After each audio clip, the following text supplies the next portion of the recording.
So yeah, before we get into that, I wanted to remind you to subscribe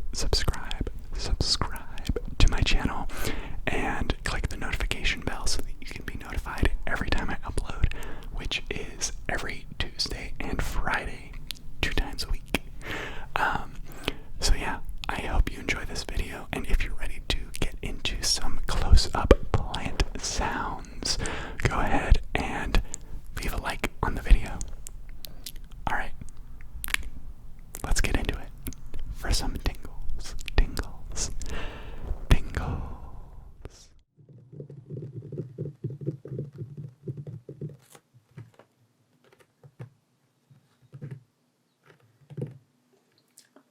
Hello. Welcome to my first ASMR video.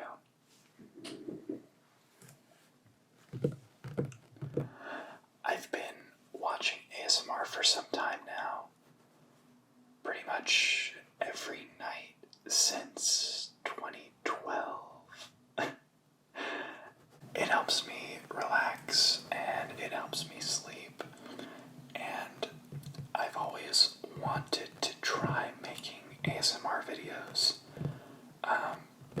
because they look like a lot of fun, and I've kind of already got the equipment for it since I'm a filmmaker. So yeah, I don't know. I thought it might be fun to start by making some videos about my houseplant collection, because I find caring for them and, looking after them and loving them to be very relaxing for me. So it might also be relaxing for you. So to start this little mini-series, I guess, I wanted to spotlight this Boston fern.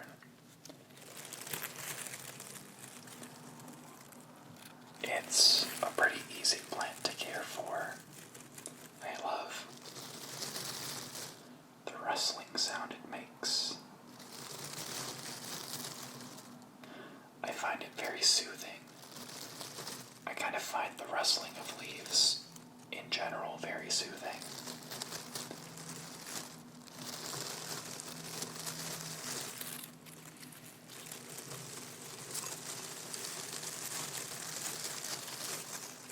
So I hope you do as well.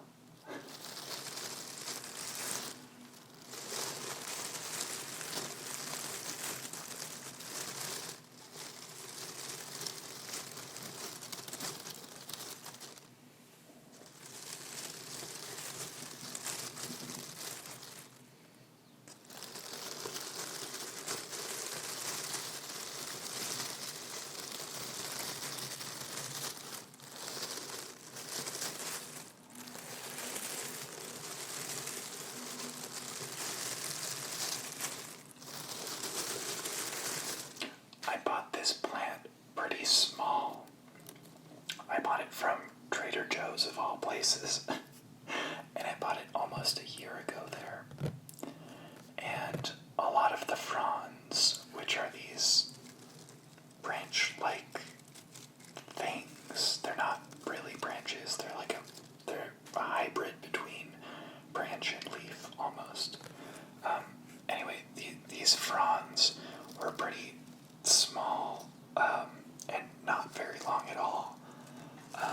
But now, as you can see, some of them are pretty hefty.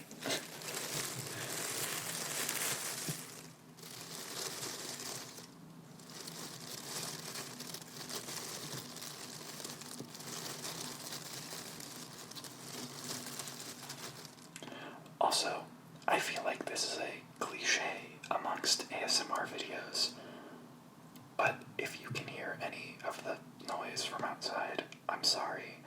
I live next to a pretty busy street. I'm doing my best to block the sound, but you can only do so much, right?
But yeah, I think I'm gonna water it right after I'm done filming this video.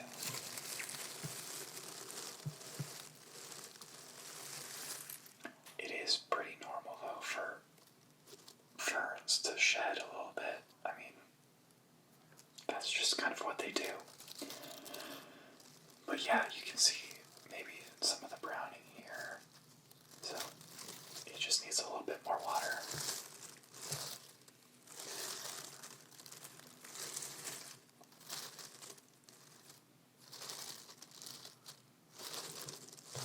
I love to see these houseplants of mine thriving,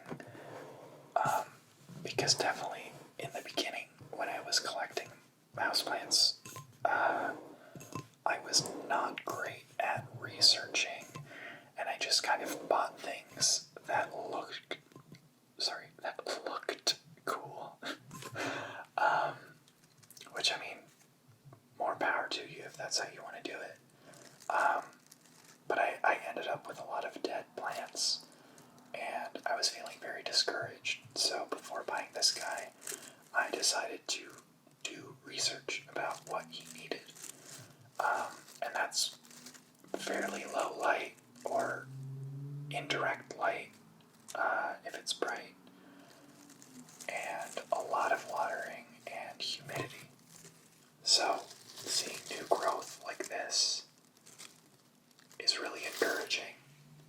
Even though I have had him for almost a year now, or actually just about a year, it is nice to see that he's still showing me signs that he likes what I'm doing.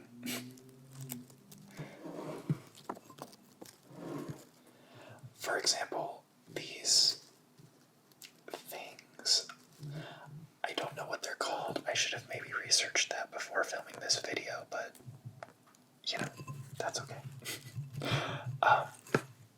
These, I believe, shoot out spores for the plant to pollinate and make new little babies out in the wild. I kind of doubt he's gonna do much of that in my room, but it is a sign that I'm doing things right. Because he's like, I want to make more of me. Yay. But yeah.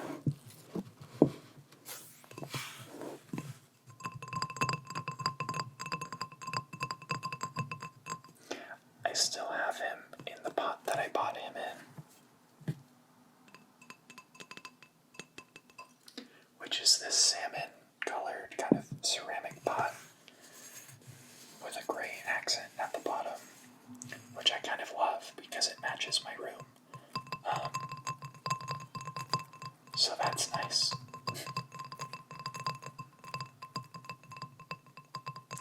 I will say, even though he wasn't doing super great when I bought him,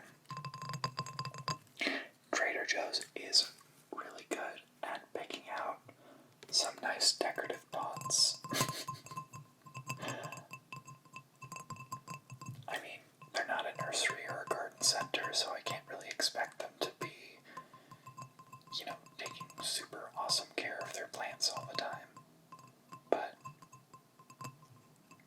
it's all good. You'll kind of see in my next couple of videos where I'm going through the rest of my houseplants, because I want to do a little bit of a series here. You'll see that most of them I either buy from nurseries or independent, like sellers on Instagram now. I just find that they adjust a lot easier to my indoor environment if they're grown by people who really know what they're doing. Sometimes if you buy something from like IKEA or I don't know, like a supermarket type of thing, I find that those plants are way more likely to die once you introduce them into your home, and that's not fun. I mean, plants die. We're not all perfect.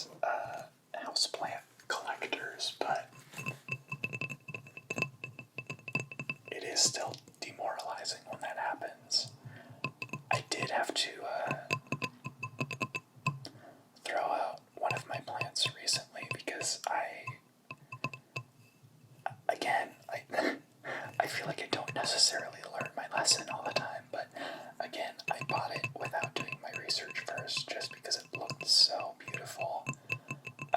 It was a big, like, leafy alocasia, if you know what that is. But I didn't have the right conditions for it here in my room, and it just went downhill pretty fast.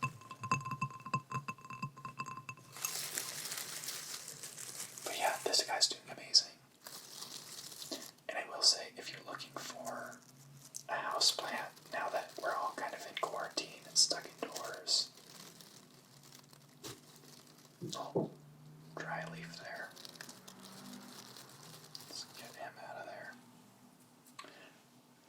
But if you're looking for a houseplant, now that we're kind of like stuck indoors and you want to bring a little bit of the outside inside, a Boston fern is a really good way to go. Because even though it thrives with like high humidity and, you know, some pretty specific conditions, it can still withstand a lot. Like I have this guy in my window, which technically it shouldn't be there, but I find the lighting there is very indirect, like it's blocked by a big building across the street, so it's not super harsh, but this plant can withstand a lot. Like, it'll dry out between waterings if you let it, but then spring right back to life, which is pretty cool. And it'll also really let you know once it needs water. Yeah. Oh look, some more new growth, if you can see that. This lens is pretty wide, so you probably can't see much detail right now, but yeah.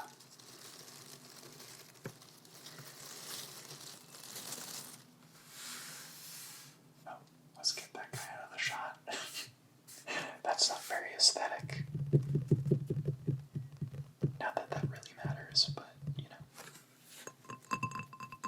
Oh, I love the sound of this pot.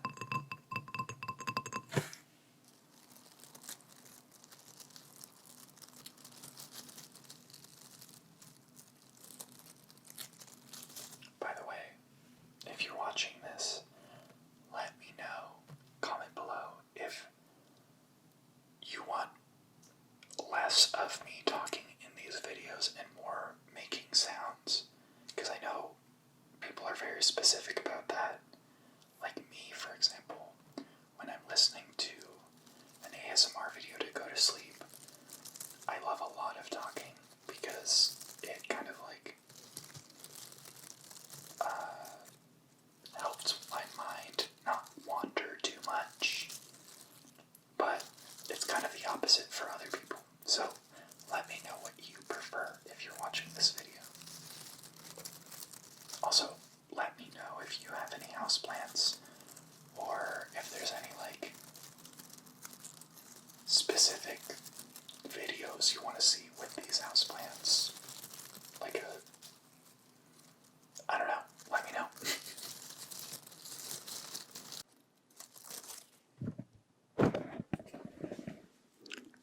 So I kind of turned the mic sensitivity up,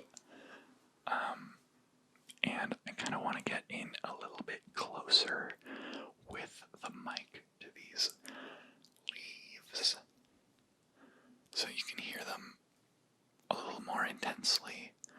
Personally, I love the sound of kind of like,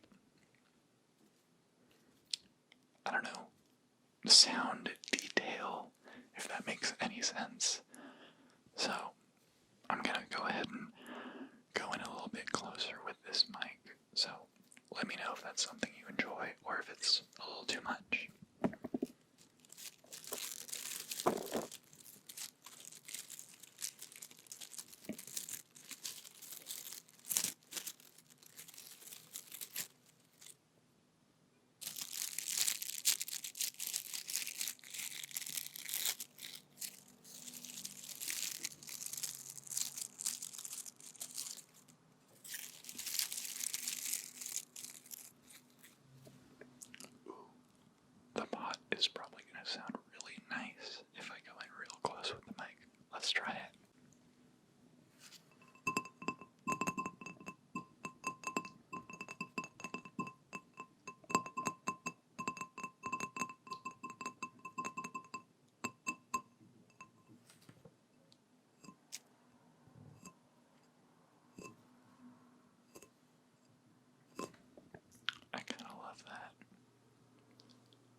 this is also really nice for me just because it really allows me to take time and, appreciate my houseplants, which I try and do anyway, but getting all up close and personal with these for a video is, it's kind of cool.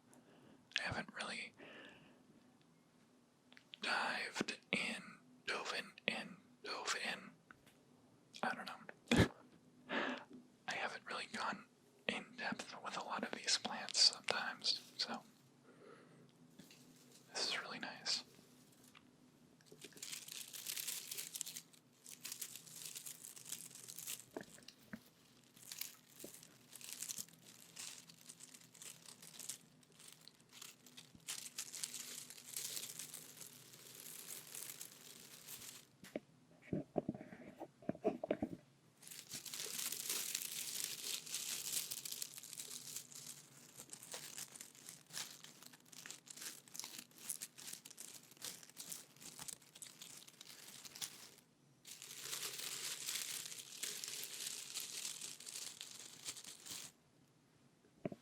Okay, let me know if that was something you enjoyed.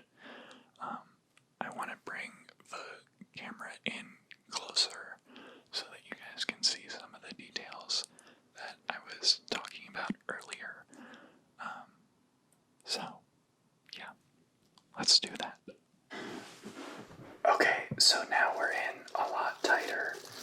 I changed out the lens so that we could see a little bit more of the detail of the fern. So, I wanted to show you the backside of these fronds because I find them very interesting. So, these guys are kind of like a mix between leaf and branch. And the backside is kind of scalloped, and they kind of like start out as a ball, and then they unfurl as they get bigger and grow. So, yeah, I don't know, I just find the underside of these guys very cool, because the leaves don't grow like most other plants. They kind of scallop on top of each other almost, like, I don't know, like shingles on a roof or something. And I just think that's kind of cool. So, I also wanted to show you some of the new growth, like right here. And this is a little bit less new, but you can kind of see how they evolve over time. And I just find that really cool. Because a lot of plants, they just kind of grow leaves, and you notice, obviously, but it's like they're kind of already fully formed when they come out. So like a Monstera deliciosa, all that really happens is it comes out of another stem and then it unfurls, and that's really beautiful. But I also think it's really cool how this kind of a thing starts out like almost microscopic, and then it grows and grows and grows, and you can really see it like unfurl and get huge. I don't know, it's kind of different, and unique for like a fern, basically. Like ferns, essentially, from my understanding, all kind of grow like that. But yeah, and then we have this guy, and this is the little tentacle thing that, again, I don't know what it's called, but it shoots out spores to kind of like repopulate,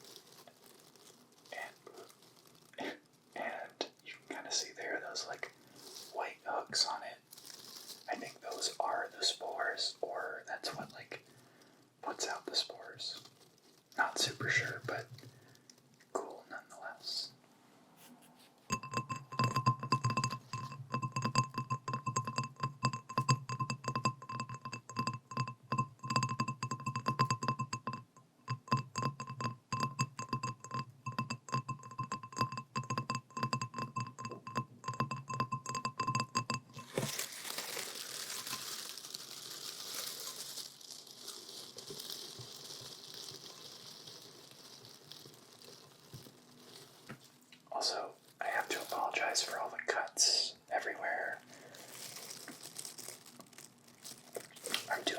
best to not capture too much of the noise from outside, but it is almost noon.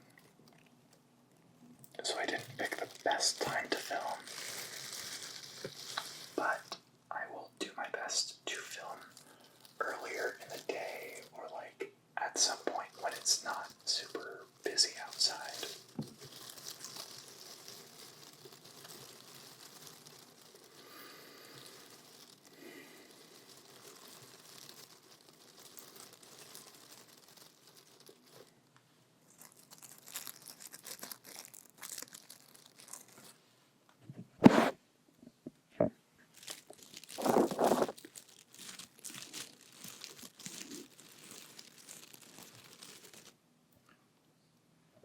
So as you can see, I have my little filter on this microphone, but I want to kind of see what the rustling in this plant sounds like without that filter on. It might be a little more intense. It might be too much, honestly, but you never know until you try, right? So, I'm gonna take it off, and yeah, let's see how this goes.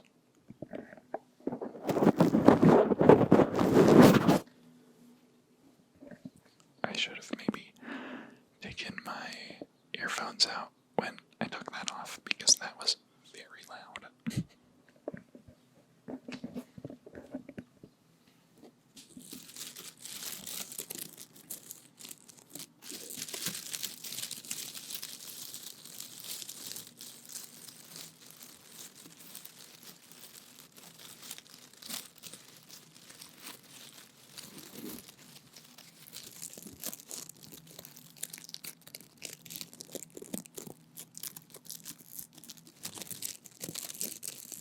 Wow, I gotta say, it's really nice to hear that, like, binaural kind of shift from one side to the other. I mean, I hear it in a lot of ASMR videos, but it's really satisfying when, like, I'm making the sound and listening to it. I don't know.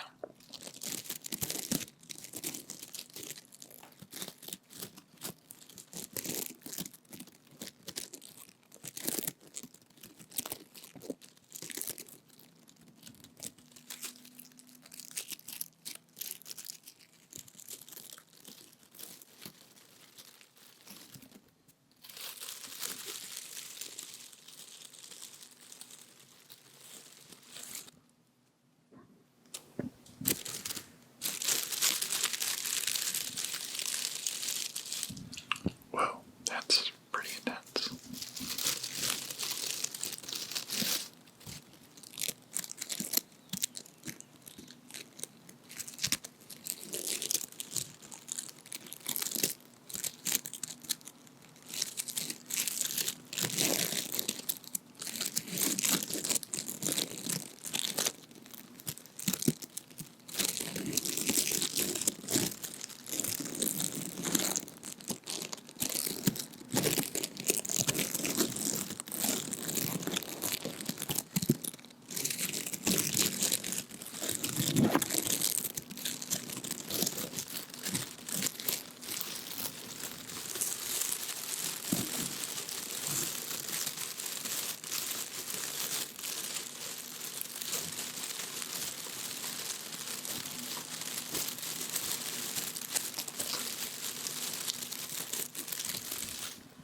Wow, that was kind of a lot.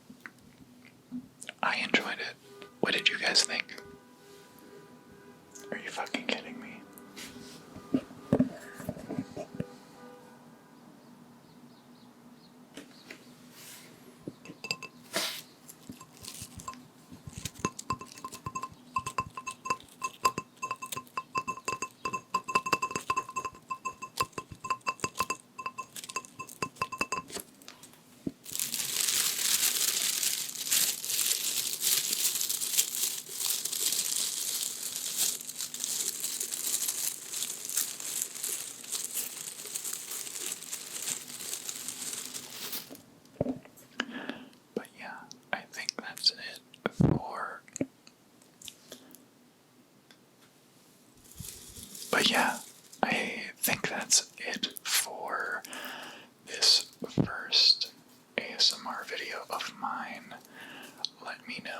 what you liked, what you didn't like. I am more than happy to take on your wants, your needs, your criticism. It's all good. Let me know how I can improve and how I can make this more relaxing for you, because that is my ultimate goal. Yeah, I had fun filming this, so I'm going to be doing more of my houseplant collection in the upcoming videos. So please go ahead and like this video, subscribe to my channel, and leave a comment letting me know what you would like to see more of or less of. But yeah, I hope you have a relaxing day, afternoon, evening, night, whatever you're doing right now, whether it's relaxing or getting ready for bed, or maybe you're already asleep, which would be amazing. So yeah, I'm just going to go ahead and rustle these leaves a bit more to close out the video, and I'll leave links to all my social medias and all of that in the description if you feel like you want to follow me. Alright.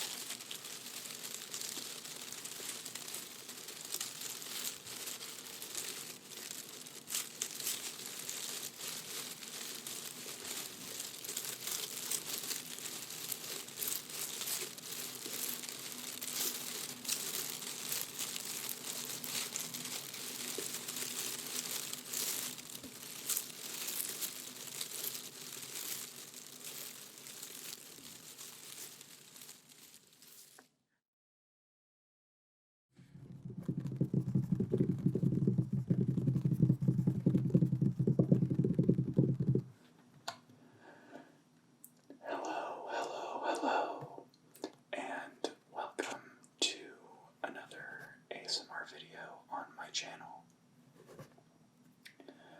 Today I wanted to do a little plant close-up on one of my favorite plants in my collection, and it's actually one of my newer ones that got delivered to me about a week or two ago. And it's these two. They're both the same plant. This one is younger and this one is more mature. I mean, you could probably tell by the size, but there you go.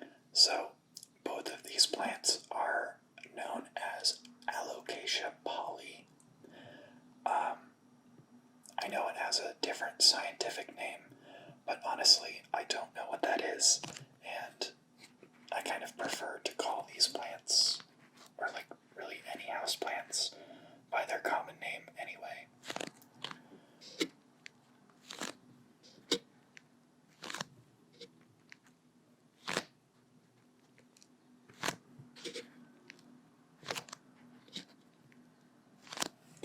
So, they're both still in their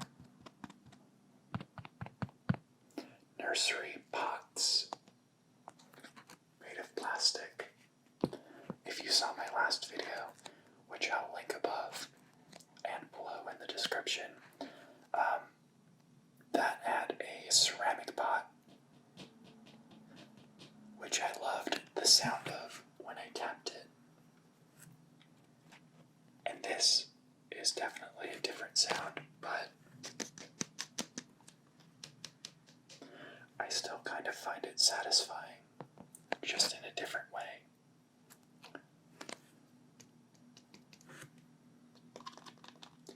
These leaves are kind of on the waxier side, and they don't rustle as well, or really much at all, when compared to the fern from my first video. But I love these plants. They're honestly pretty hard to take care of, at least for me. But I think I'm doing okay so far.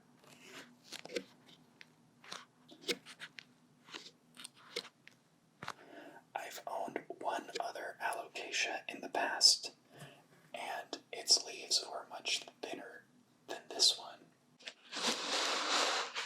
I don't remember what that one was called, but it had a darker stem as opposed to these, which have a much lighter stem. I love, love, love the veining on these leaves. It's so cool. And I'll also show you the underside of these leaves in a little bit, because the detail there is just, oh my gosh, it's crazy. I love it. So, what we're going to be doing today, other than just admiring how beautiful these plants are, is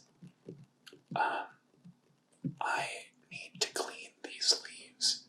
If you can see, I don't think you can see, but they're a little bit dusty.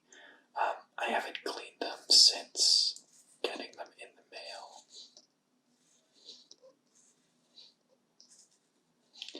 But there's two reasons that I need to clean them. One is that, the more dust and water spots leaves have, especially for plants like these where the leaves are such a huge component of how the plant works, it's harder for them to absorb light and convert that into energy and thrive. But another reason, which, it kind of sounds a little gross, but another plant in my collection, I think, has spider mites, or is starting to have spider mites, which, honestly, it's not the end of the world, but these plants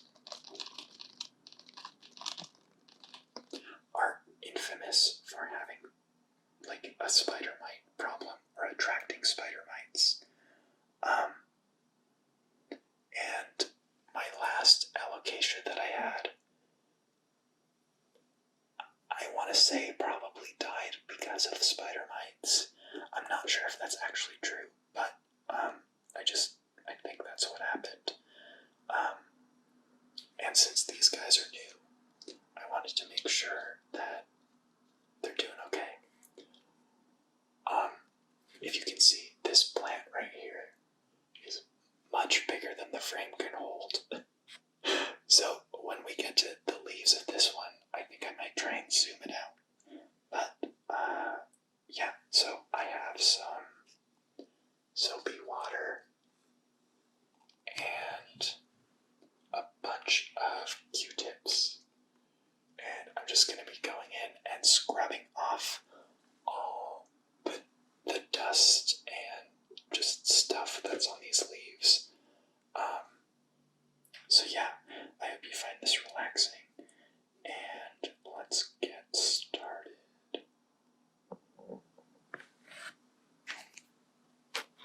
I'm going to move this one out of the way, just to give us a little bit more room.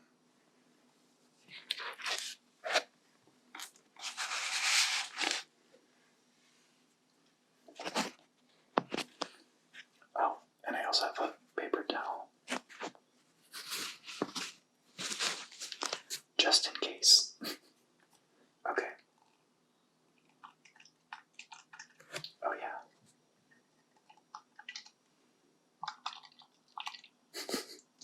Okay.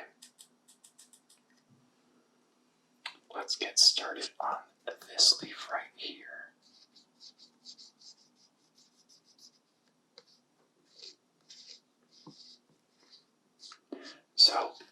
basically what I'm doing here is using, like I said, soapy water to clean off the dust on the top and bottom of these leaves. And then I'm going to take just distilled water and clean off the soapy water that's left on these leaves. Just because, I mean, you don't want to leave soap and stuff like that on these leaves, since that could be potentially damaging to the leaves and the chlorophyll and all that. So, and I'm not rubbing super hard, but I am kind of getting in there.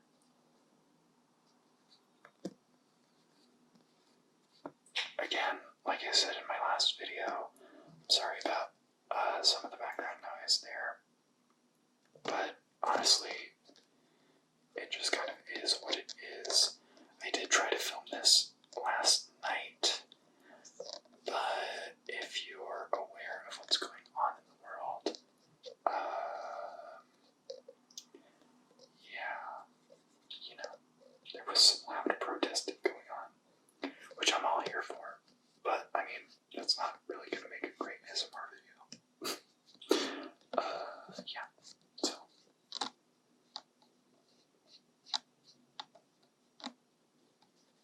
Okay.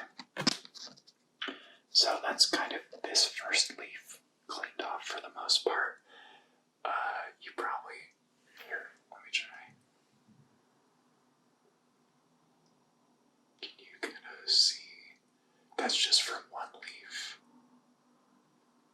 I mean, it's kind of gross, but these guys love to collect dust. Because if you can't see, the like texture of these leaves, the texture of these leaves is very like ridged, and so it collects dust really easily. Okay, I'll be right back. I need to grab some filtered water to like scrub this off a little bit. Okay, so I'm going in with a fresh Q-tip and distilled water in my watering can because I sterilize the inside of this guy every time I'm done watering my plants. So I know that it is sanitary and all that. Okay, so.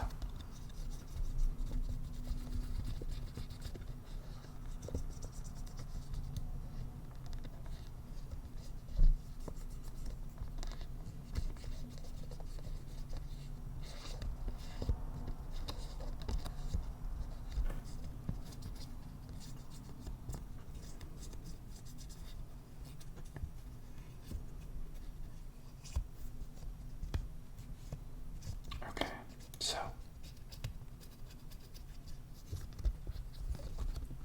nice and clean. And now I'm going to take this dry part of the Q-tip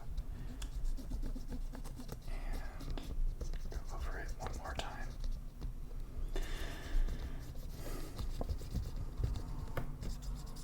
Okay, so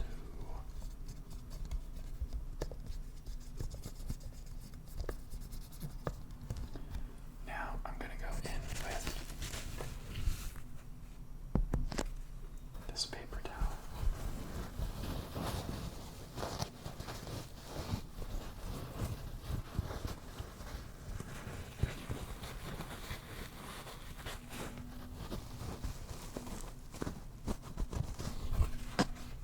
And just dry it off.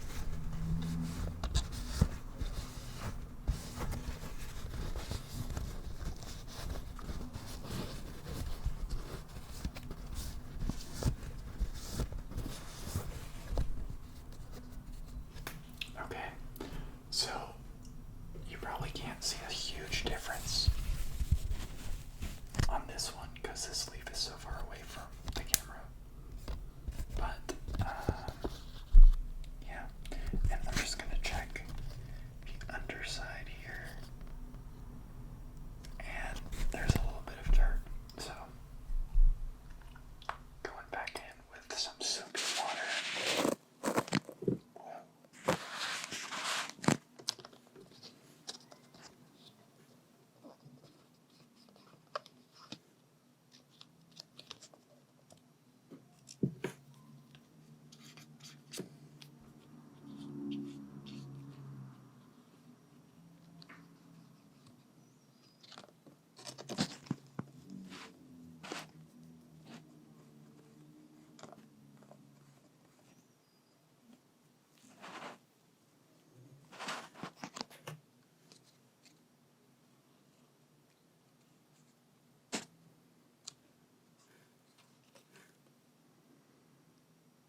done. So now I'm going to move on to this bigger one.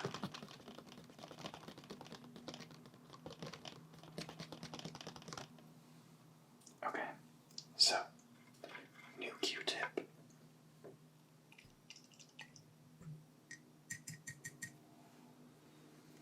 And I'm going to go a little faster now that we kind of did one.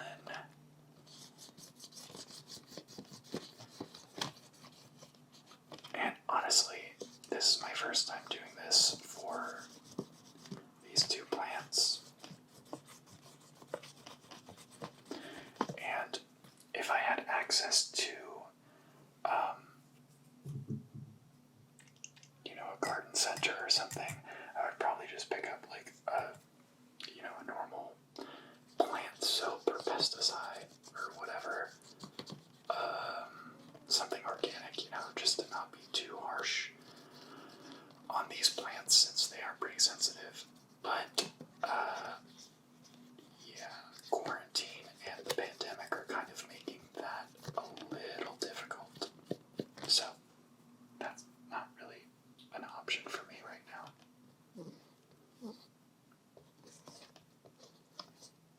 Okay, so now I'm just drying this guy off a little bit before I go in with some filtered water, distilled water.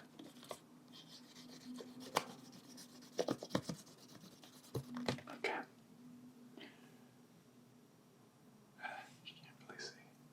Oh, that one you can definitely kind of see. Even though it's out of focus, but that's kind of nasty. Okay.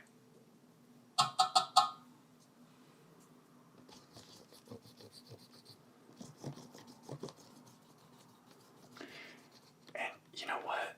This is kind of like the thing that you don't necessarily see if you're just admiring plants on your Instagram feed or whatever. Like, these plants are beautiful, but some of them take a lot of work. And honestly, I have to admire the people who have like 1 million alocasias and they're all healthy. I wish I could be like that. But I am just kind of getting started with my alocasia journey, I guess. I mean, that sounds very dramatic, but it's kind of true. Because a lot of my other plants are pretty easy to care for. They can deal with the drying out a little bit between waterings. They can withstand a lot. But these alocasia are very, very picky. Okay, so that's the top of this leaf done. Let us see if I can show you the underside. Kind of. So, if you're not looking at this with a light coming through it, it's not as, crazy. But the purple underside here has a very defined veining. And the veins are they look kind of translucent and light green when there's light coming through it, which is honestly part of the reason that I'm so obsessed with the look of alocasia. They're so beautiful when the light is going through them. I think I'm just gonna focus on making sure the leaves are clean and everything, and then showing you the underside either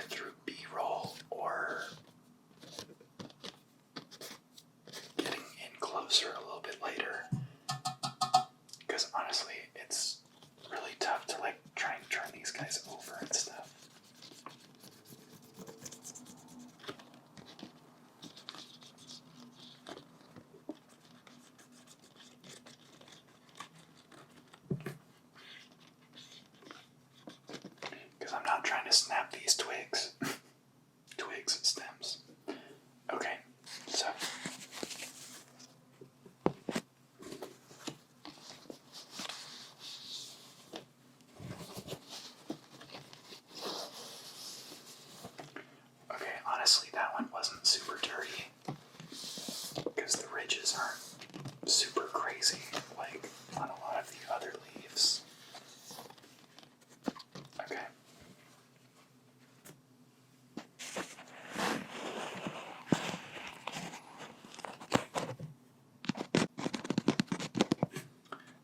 This leaf right here, I'm gonna try and show you a little bit, but when I got it in the mail, this leaf was honestly pretty bad.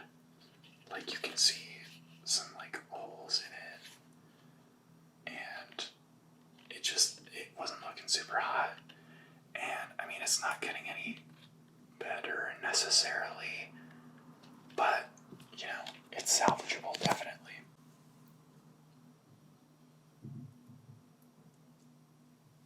Okay.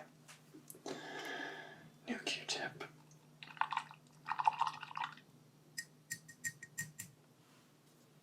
Oh, whoops.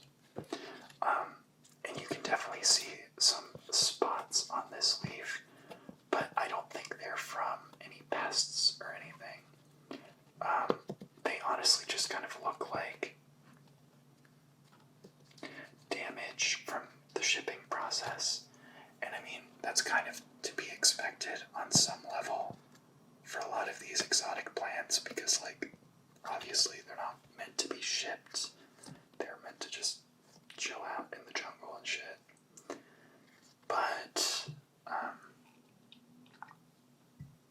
yeah, that's just kind of a risk you gotta take if you want to adopt these plants into your home. And, you know, not every leaf is going to make it and be great. It's all good. But, I mean, I'm making it sound like it was, like, awful. But honestly, it came pretty good. Like, this was the only leaf that really had a, like, noticeable issue. And even, like, saying issue is strong wording.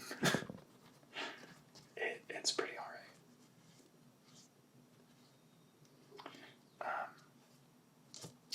One of the things that makes alocasia so hard to care for is the fact that you kind of only get one chance with each leaf.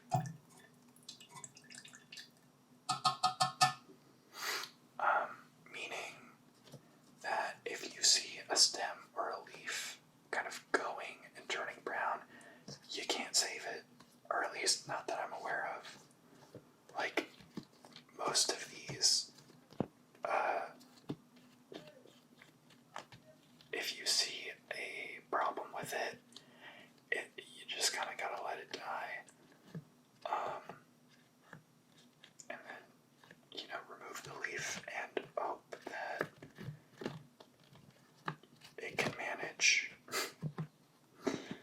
But yeah. So far, I haven't had too many problems with this guy. But I mean, I did just recently get him as well. So, okay. I think I removed all the visible stuff now. So, time for the paper towel again.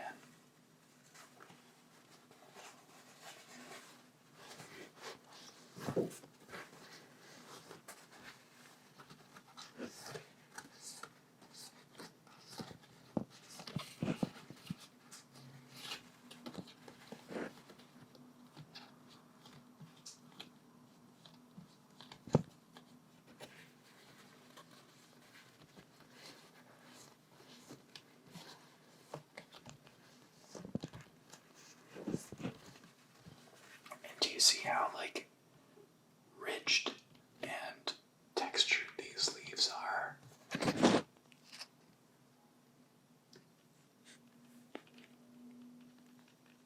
You can definitely see why this one, like, collects so much dust.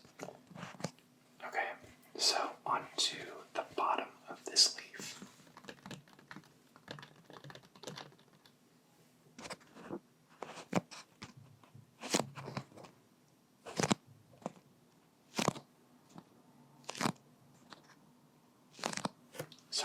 distracted.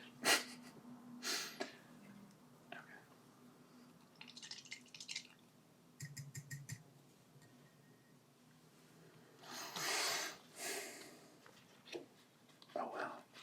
Yeah, I'm glad that I'm doing this because I think this leaf has some pests on it. I mean, that's the thing with like spider mites and similar pests. They're not like crazy visible unless they're like a huge problem. So don't worry about like being grossed out or whatever, because honestly I would be too. But it's probably fine. Like the plant that I'm worried about that I mentioned earlier that I think has spider mites on it, or is starting to have spider mites on it, you can kind of see some like webbing between the branches and stuff and the vines. And I mean, that's kind of the extent of like what you're gonna see from spider mites, unless they're like a huge infestation. Sorry. But yeah.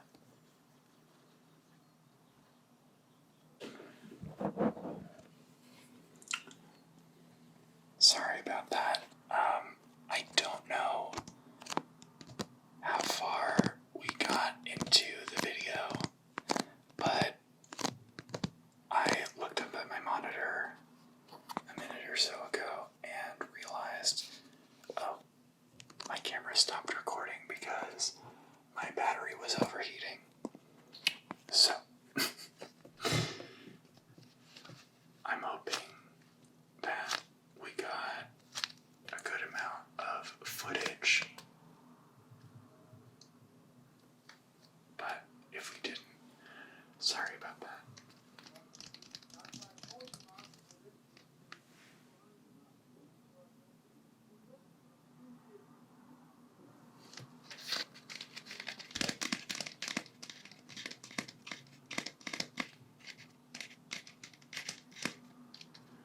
So, I finished cleaning this plant and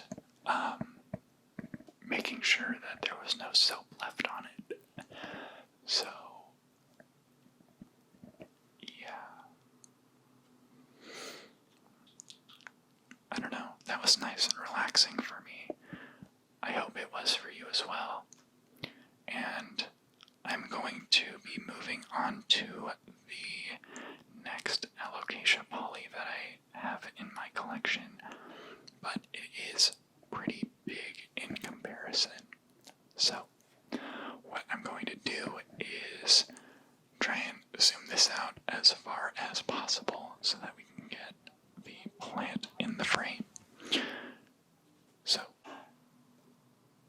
during the little intermission here, I realized that there are in fact spider mites on this plant.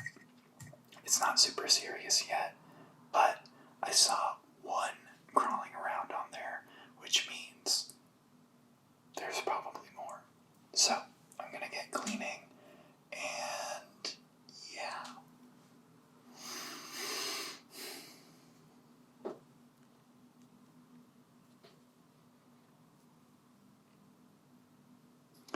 You know, that's the thing with these kinds of plants. Like, I want to make sure I'm a good plant dad.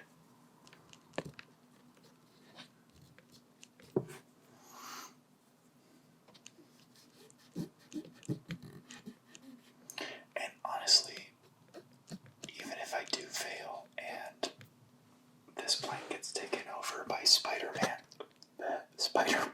spider mites, which, as far as I'm aware, they're not actually spiders. They're like similar or something. I don't know. Anyway, but if I do fail, it's not the worst thing in the world. I didn't pay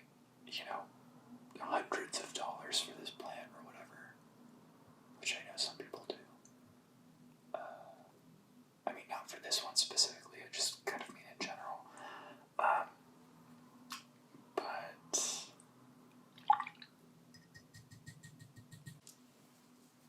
oh, you can't really see what I'm doing. Sorry.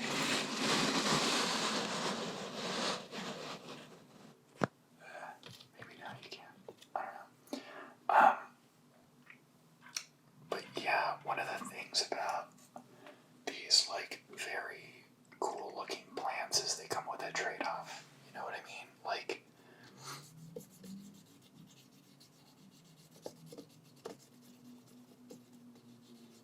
it would be way too simple if these like really cool looking plants required no maintenance. But honestly, it is kind of relaxing for me, like I kind of mentioned in my last video, to get up close and personal with my plants sometimes. And the nice part of, you know, the interior gardening hobby or houseplant hobby or whatever you want to call it is that it's all a learning experience. You're always learning, you're always growing, and that's kind of cool to me. Yeah. Okay. Whoa. Hello.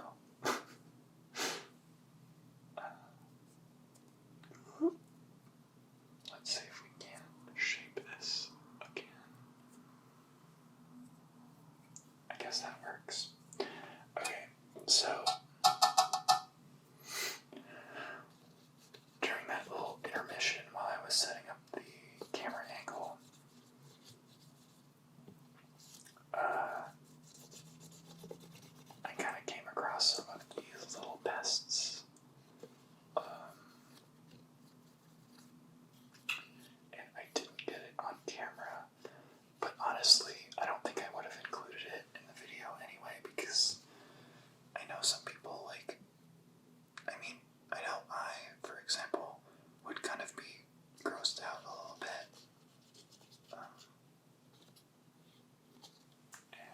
Yeah, I feel like this video is more about relaxing than anything else.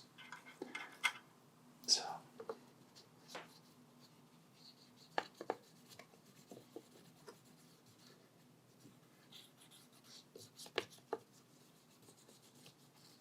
okay, I think that's good. Also, can you see the difference between these two leaves? Like, this one is a lot glossier now. I mean, obviously because water, but this one is so dull and dusty. So I'm kind of glad that I'm cleaning these anyway, even if it's not to do with pests and stuff.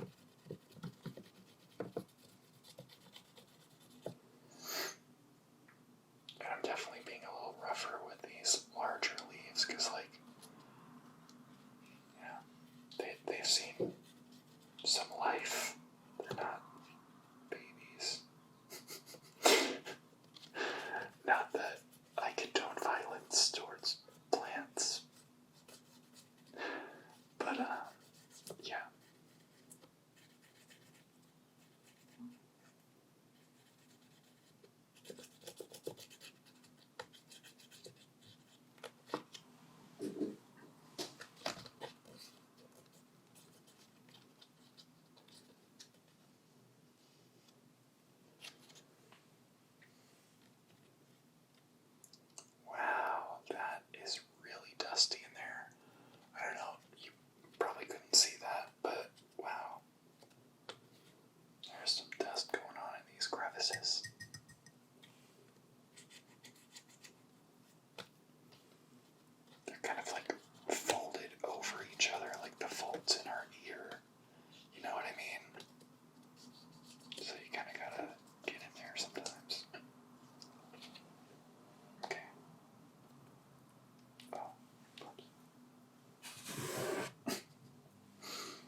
spiders. How crazy is that?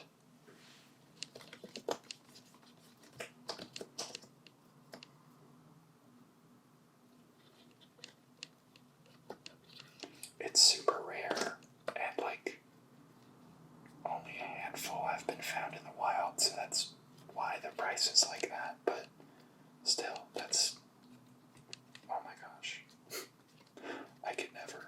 The pressure of that, oh my gosh.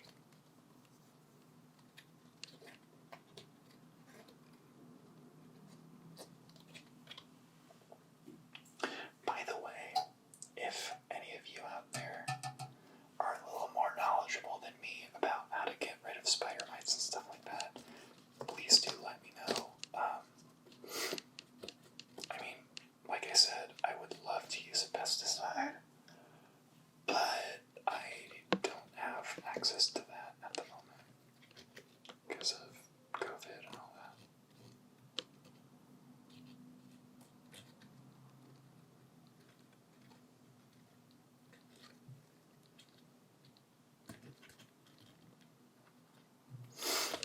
Okay.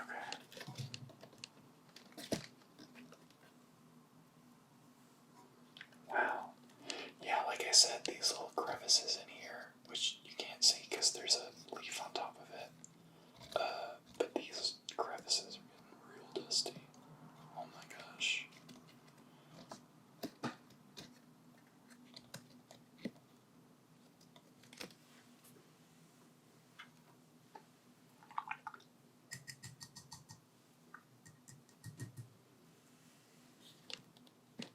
Now I'm like checking my monitor every couple of minutes because I'm nervous that it's gonna cut out again.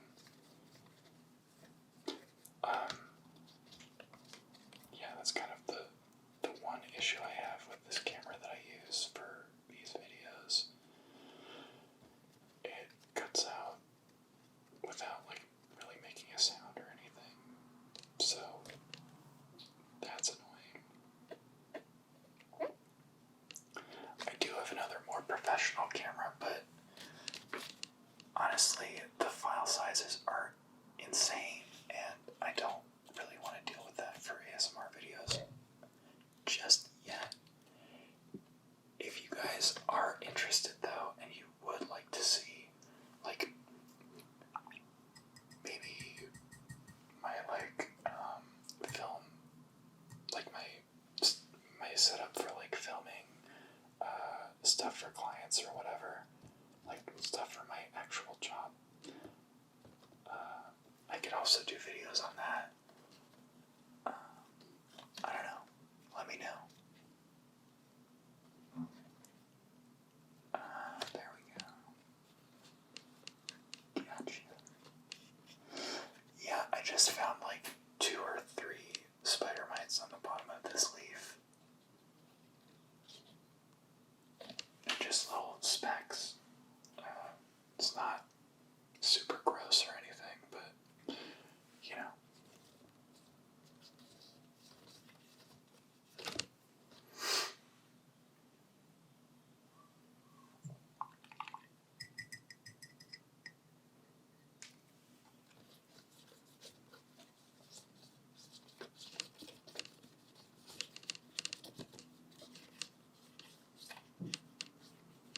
I am just gonna speed up, you know, all of this because it is a little tedious. I'm not gonna lie, but I only have, I think, 3 more leaves to go after these guys. Yeah, and they're the bigger ones, so I can be a little more rough, I guess you could say. Like there's not as much of a need to just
that's kind of like veiny.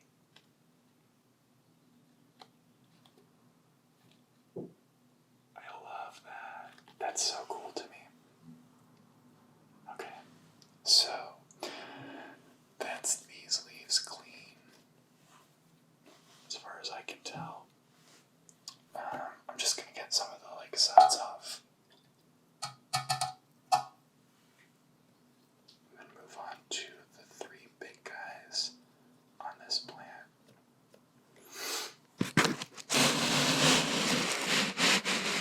Okay.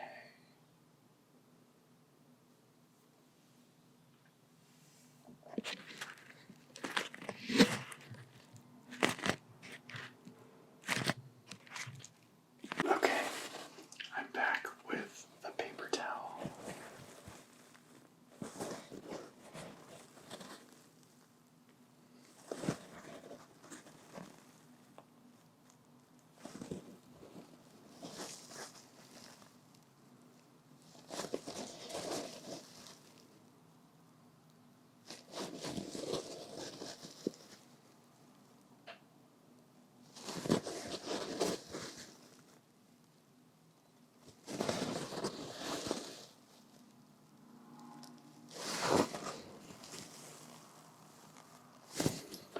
And I'm going to go in and clean these last three leaves.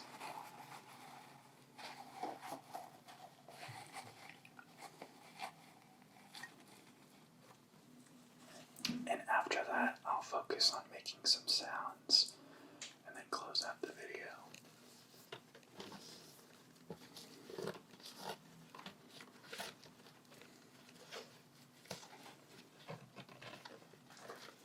Yeah, this is much faster.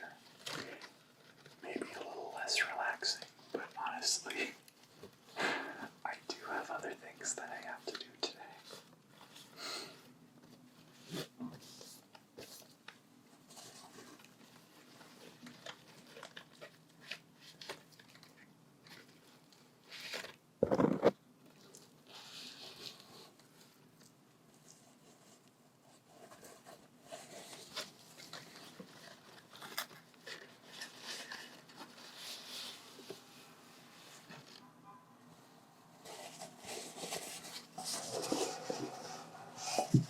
And some water.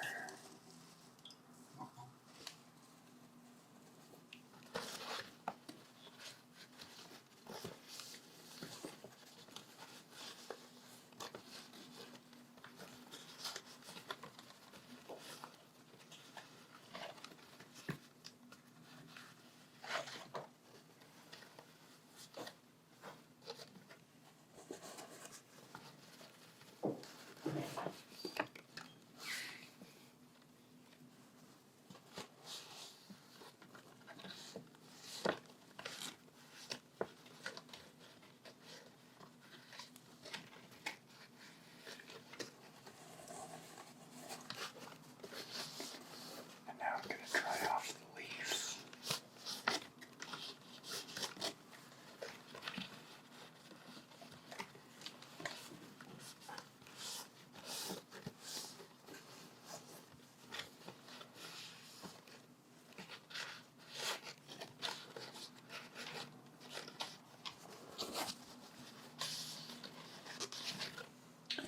So, I have both of my alocasia plants right next to my humidifier. And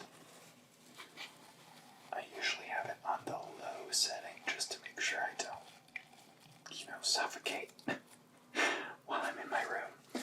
But I think after this, I'm going to turn the setting to high because, obviously soap dries things out, and I don't want these leaves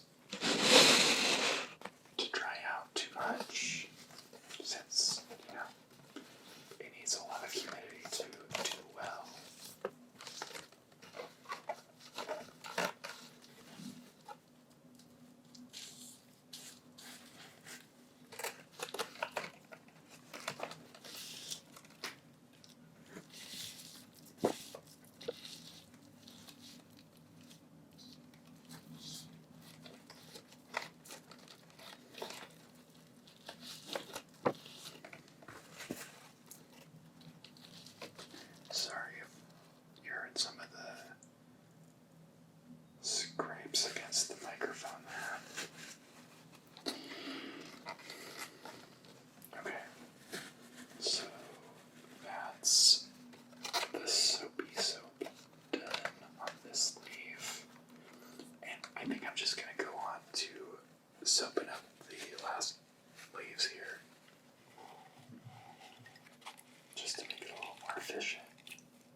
messier than I thought it was going to be. Okay, so then I'm just going to dry it off and make sure all the soap is off there.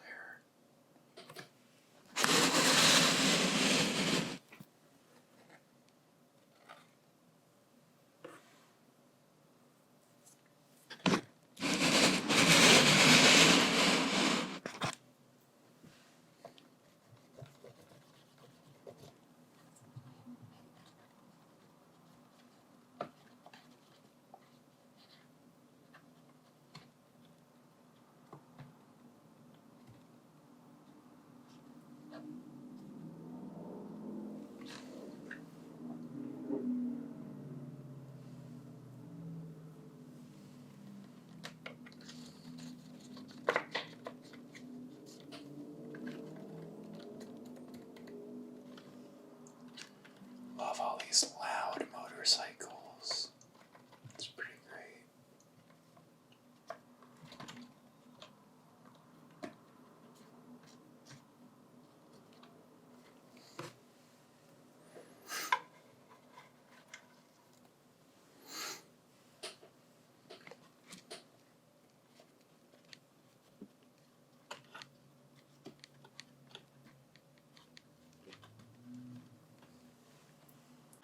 So, I hope you enjoyed that.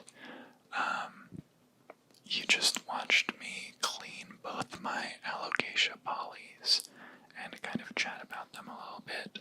So, I hope you found that relaxing. If you did, go ahead and give this video a like. Maybe subscribe to my channel. I'm doing a little mini-series here to start off my channel, going over my houseplant collection and kind of doing a little bit of a close-up on them, and kind of doing one per video.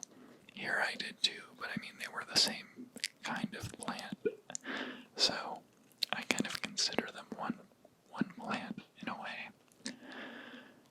So, yeah, if you enjoyed this, again, go ahead and subscribe to my channel. I would really appreciate it.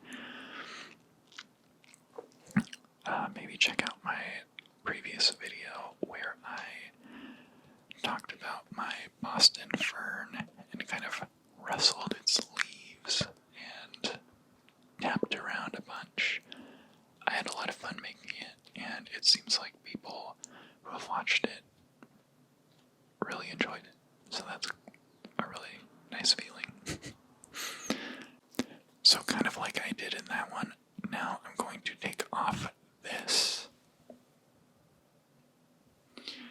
cover on my microphone and try and see if there's some more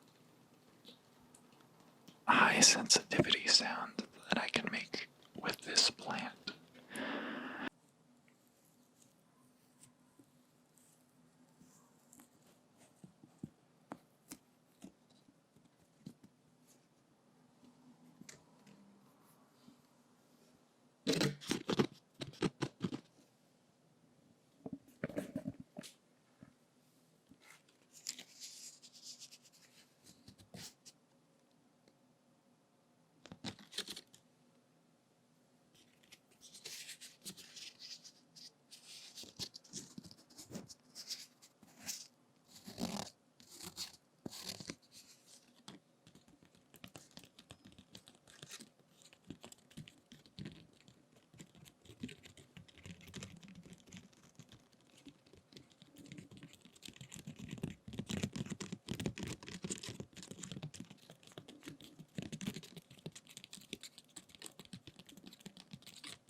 just gave me tingles.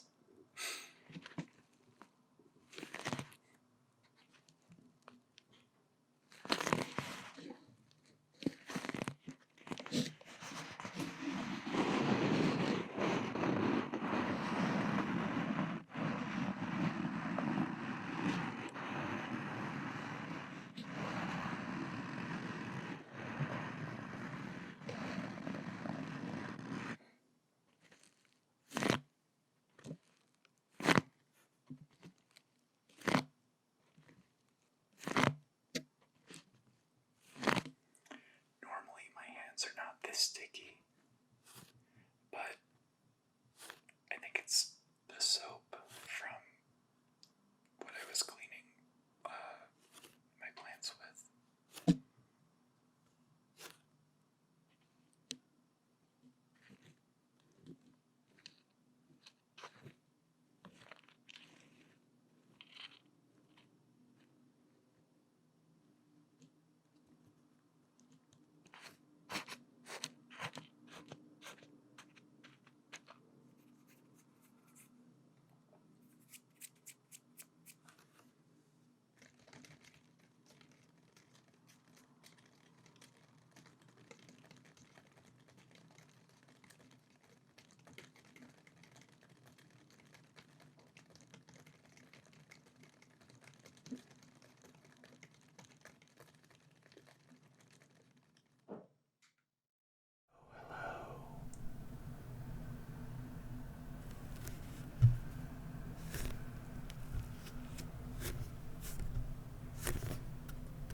So today I wanted to show my rattlesnake calathea.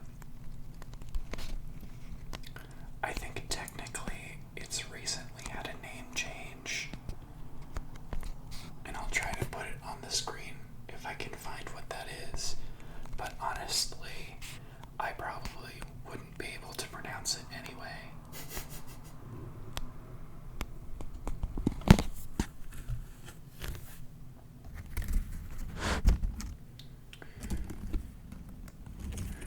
So, this plant I got recently, along with my alocasias, which I showed in my previous video. They came in the same order. So, this is a type of prayer plant, meaning that at night these leaves will stick straight up, and in the morning they'll come out like this to absorb as much light as possible. They come from the understory of the jungle, or I guess rainforest technically. So they're built to live and thrive in low light conditions. So even the lights that I have on now are probably going to be too much for it for a long period of time. So I'm probably not going to make this too long of a video. But, yeah, this plant is one of those that just is stunning to me. I mean, the coloration on these leaves alone is just so interesting to me.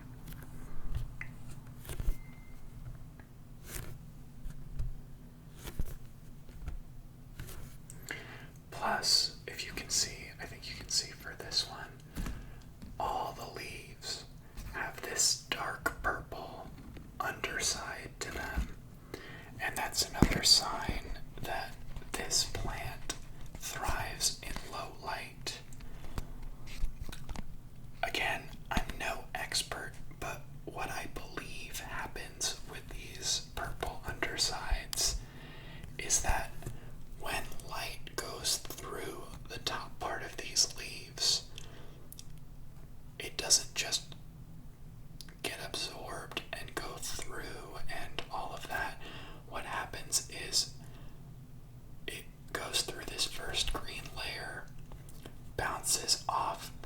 side and gets reabsorbed into this leaf so that even in low light conditions, it gets just enough light to be happy. Again, I'm no expert, but that's just what I've found through some research. It's pretty cool if you ask me.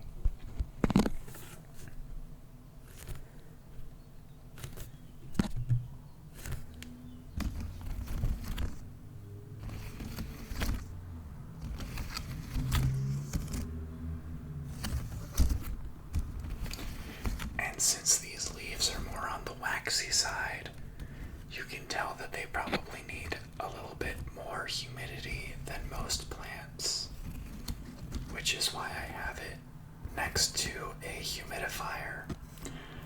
I know a lot of people who buy these plants, they put them in their bathroom, which is a pretty good idea, I think, because that tends to be low light and high humidity.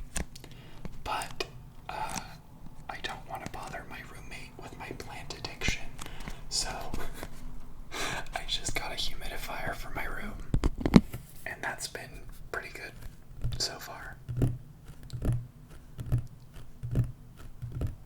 Another nice thing about rattlesnake calatheas, or whatever you'd like to call them, is, and don't quote me on this, but I don't think they're very susceptible to pests or anything like that. I don't know why that is, and I don't even know if that's true or not, but yeah, the less I have to deal with pests, the better.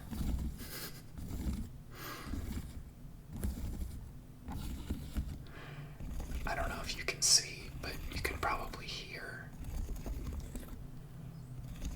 the leaves are kind of ribbed almost, like all these dark spots kind of curve up, and then all the lighter spots curve down. And I think that's to give the leaves more surface area to catch light. That's just a guess, though. I don't know if that's true.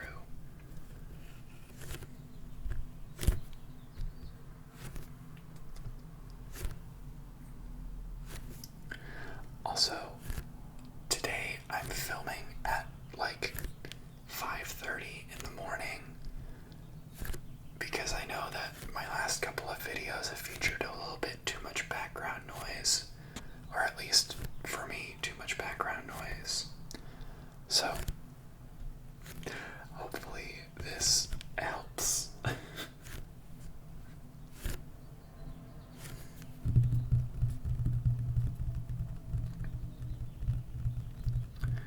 So, now that it's June, what's everybody up to for summer? I mean, I'm assuming staying inside, wearing masks, washing your hands, maybe going to a protest or 3 or 5. But let me know, because I don't really have any plans anymore. So I want to live vicariously through you guys.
massage.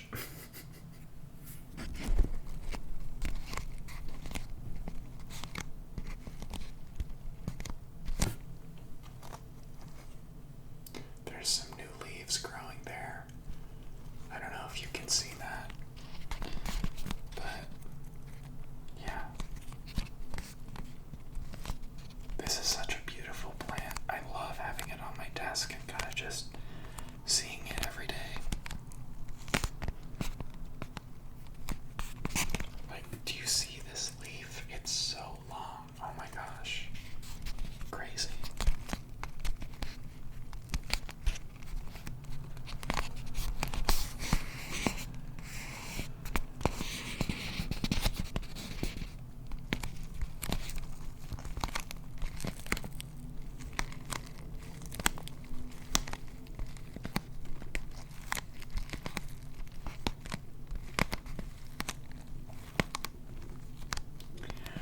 I watered all my plants yesterday, but I kept this one unwatered so that I can make this video. So it probably sounds a little dry, and that's because it is.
Have you been watching anything interesting on Netflix?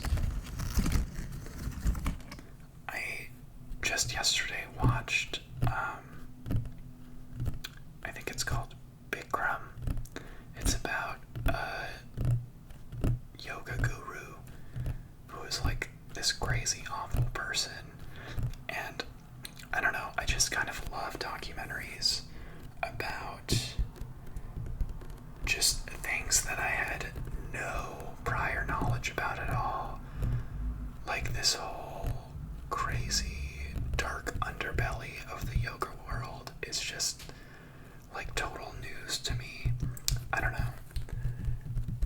It reminded me a lot of how Tiger King was all about, you know, these big personalities, and how behind all these big personalities was some really problematic stuff. I don't know. It's kind of a downer, but it's really interesting, and I highly recommend it if you like documentaries. watching on Netflix, let me know.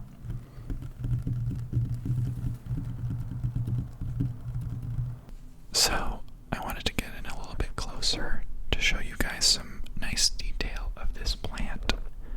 Like, look at the underside of that plant, or of the leaf, I guess. It's just so crazy how different both of the sides are. I love it. And those speckles on the leaves too are just so cool to me. You know, as wild and crazy and, interesting as this plant looks, I love that, honestly, it's just super affordable. Like, a lot of the really popular #jungle vibes plants tend to be kind of expensive, like a Monstera deliciosa. If you get like a fully grown one that looks the way that you see on Instagram, it's going to be very expensive. But these guys, like, for this one plant, I paid $8, which is super cheap for, this family of plant. Prayer plants aren't always, super affordable or anything. But this guy I found for a really good price. So that's awesome.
So, even though I'm filming this at like 5:30 in the morning, there's still some background noise that I'm going to have to edit out, and some cars honking their horns, and I'm just like, wow, y'all, can I not just film an ASMR video in peace?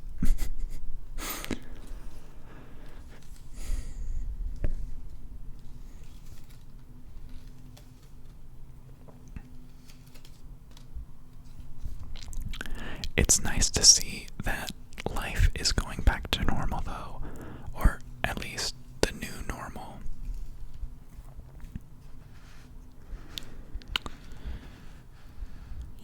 Some places are opening up again, and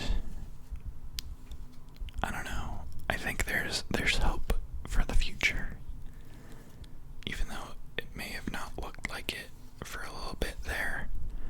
I think we're going to make it through all of this, and we're going to adjust pretty well to the way the world is going to work in the future.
what each of these plants sounds like and how they all kind of sound a little different.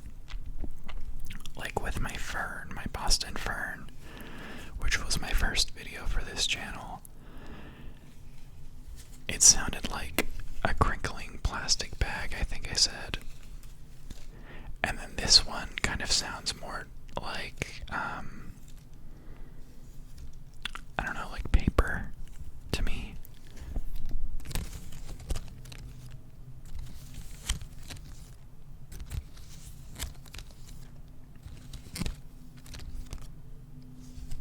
Or something similar. I don't know. What do you think?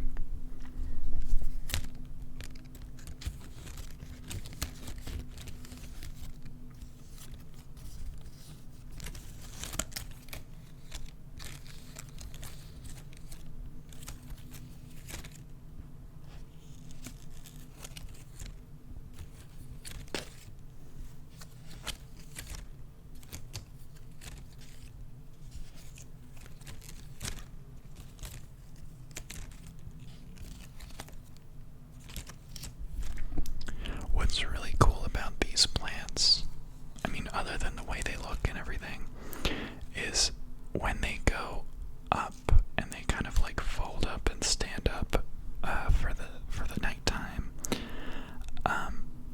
It doesn't matter how many lights you have on in the house. It'll know that it's nighttime, which isn't true for a lot of plants. Like they'll be tricked by bright lights and stuff like that. But this guy, it's like he has a mind of its own. He knows. It's almost like, oh, I see my prayer plant folding up. Time to go to bed. I think he usually is done folding up fully at like 8 p.m. normally. Or at least that's what I've noticed. Which is really interesting. I don't know. It's like clockwork. I haven't seen him mess up yet. Which I'm kind of interested to see if that will ever happen. Like, what about daylight savings time? Nature is just really cool sometimes, you know what I mean?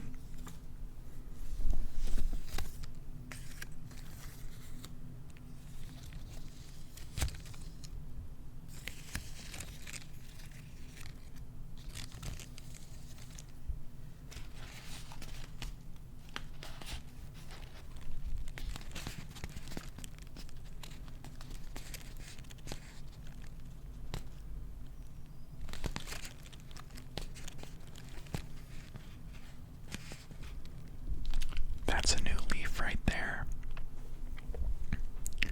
And it's kind of uncurling.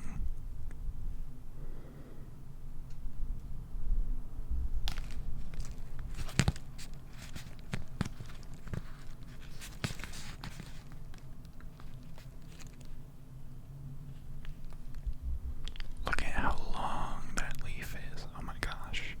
So beautiful.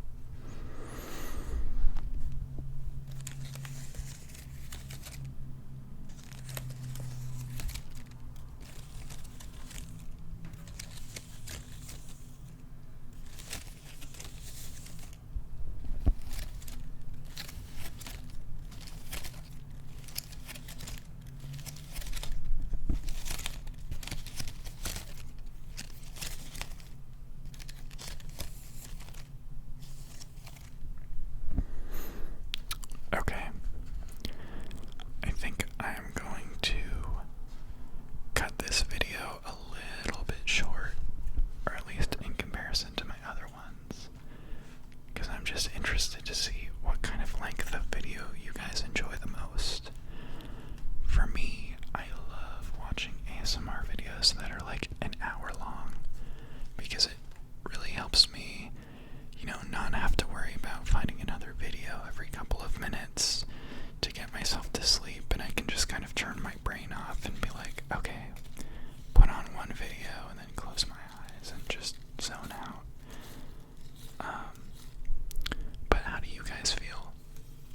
you rather them be like half an hour, 15 minutes, an hour, 2 hours?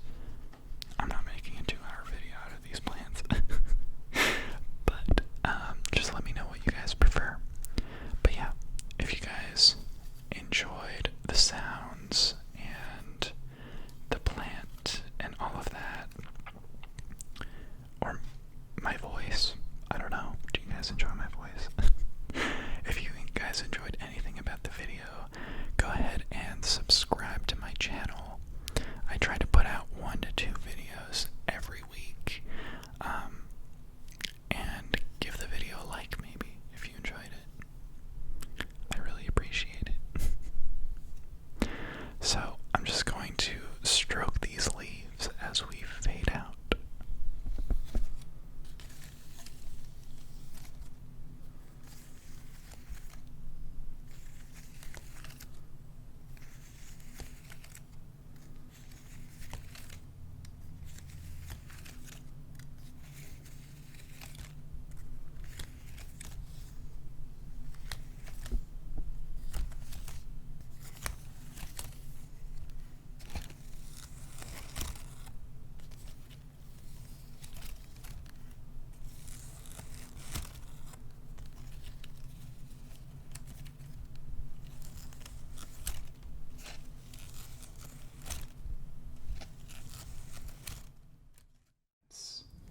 That I have in my collection, just because of how visually interesting it is, on a lot of different levels, and it also doesn't take a huge amount of care, which is always nice. I feel like plants that are easy to care for and that also look really cool, that's not always an easy balance to find. I don't think this plant is rare by any means or anything like that, but I don't see a lot of people talking about this kind of plant for some reason.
So, as you can see, the leaves on this peperomia caperata are really defined and textured, and the ridges in it are really pronounced. And certain types of peperomia have that characteristic. Some don't, but I love the ones that do, because you don't really see that in a lot of other plants. It's just this like really cool, intricate design almost on each and every leaf. And yeah, I just think it's really cool. And it's like almost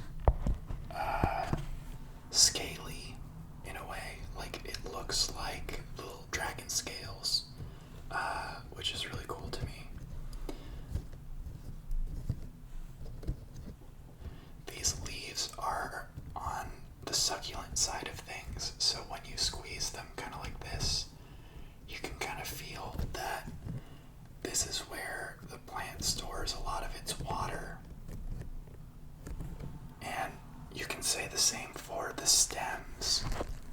So if you can see right there,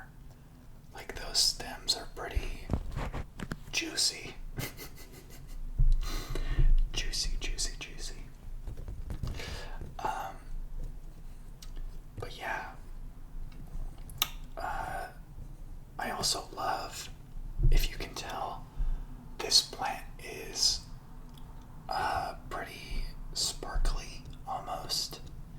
Like, I'll get in closer later so you can see that a little bit more. But these leaves have this like very shiny quality to them, which is why they're called the silver ripple variety, because of that shininess on the leaves that makes them look silver.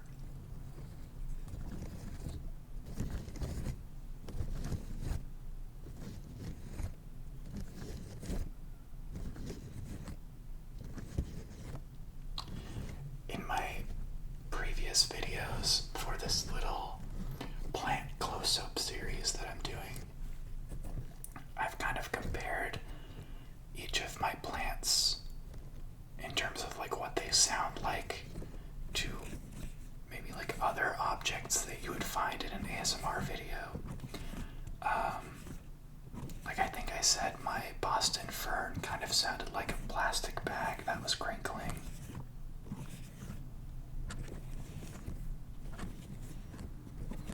I think my peperomia here kind of sounds like, you know, those thicker plastics. You know what I'm saying? Maybe that's just me. Let me know what you think this plant sounds like.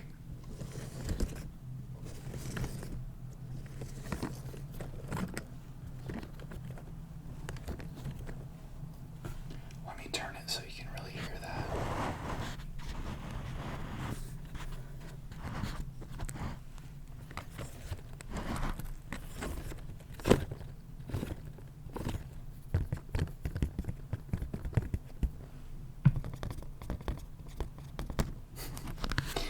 But yeah, so I've had this plant for maybe half a year at this point. I bought it the same time I bought my pretty big Monstera deliciosa, which I haven't made a video about yet, but I think I will next or soon. I don't know, but it's coming. So, when I bought it originally, it was a lot more compact than this. Compact.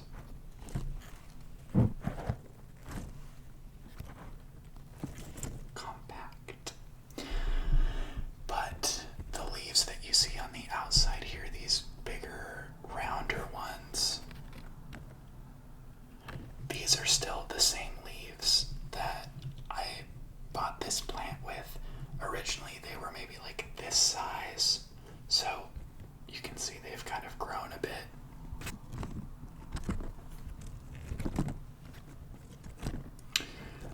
A kind of interesting thing about this plant and the way it grows is, if you can see here, the leaves kind of start out like this, very small, very detailed ridges and all that. Still silver, a little darker though. And they start out really pointy and almost heart-shaped. But then, as they get older and more mature, they become a little bit lighter and rounder and larger, which I think is really interesting. Like, the entire shape of the leaf changes over time to be more round, which is just really interesting to me.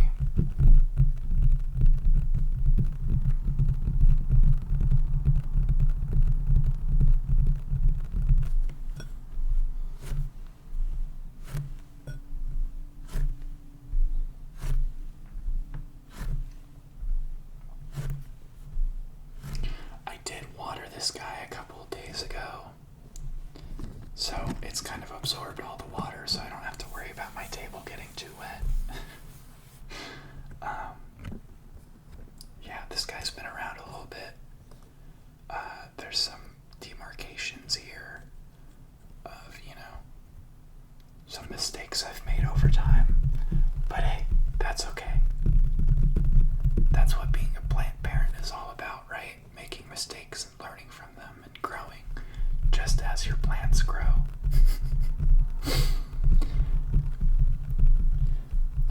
another really cool thing that I love about peperomias, and you've probably noticed this at this point, but these guys, these little tentacly growths, it's called an inflorescence. And what it is basically, from my understanding anyway, a way for this plant to reproduce. So it'll grow a lot of these, which are kind of its form of flower, because peperomias don't really have flowers per se, but an inflorescence is its like form of flower.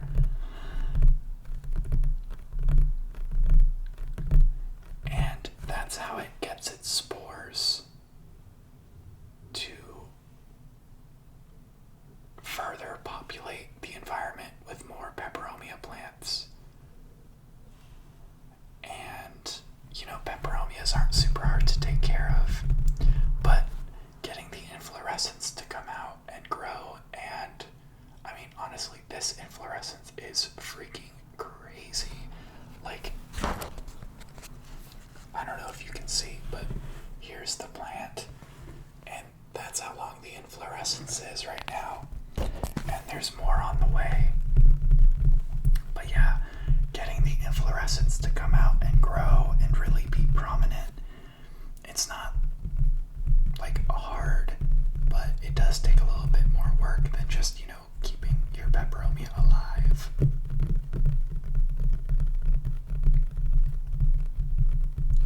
But yeah, I just love how like alien this plant looks. I mean, like all these weird green textured, like rubbery leaves, and then you've got these like weird alien-esque tentacles. I don't know, it's just super cool to me.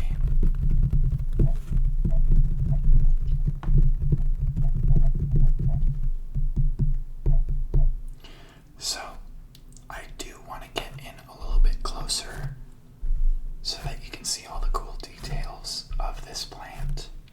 So, I'll be right back.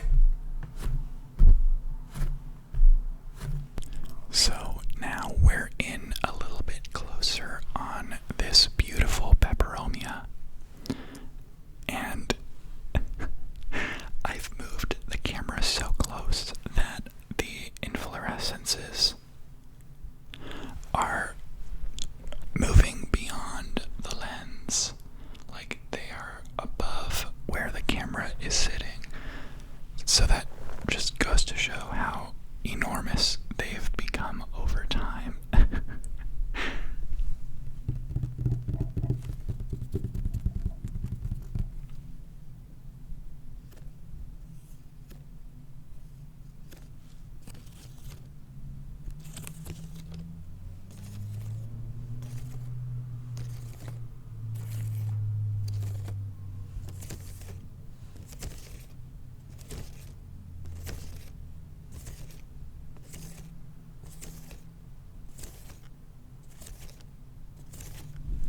I'd say out of all my plants that I own currently, my peperomia here can really take a beating physically. It's really interesting to see how it bounces back from certain things. Like if I forget to water it for a long time, or even if I overwater it just a little bit, it, you know, comes back and thrives pretty easily. But yeah, I think now that we're a little bit closer in, you can really see that detail of how those ridges are on the leaves. It's just really cool how defined they are to me. Like, I don't know. They almost look like if plant leaves were Ruffles chips. That is so cool. And I think now that we're a little closer in as well, you can kind of see the sparkle of these leaves, like the shininess.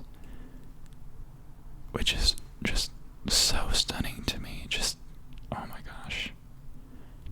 It looks like the leaves have actual glitter on them, which, I mean, they obviously do not, but it's just one of those things.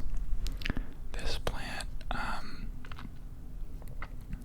tends to grow in nature where it's, relatively dark, under other plants and all of that. So I could only imagine stumbling on this in nature, like on a walk or a hike or something, and you just see this like glistening plant underneath a lot of other plants, like in the darkness or something. That would just be so crazy.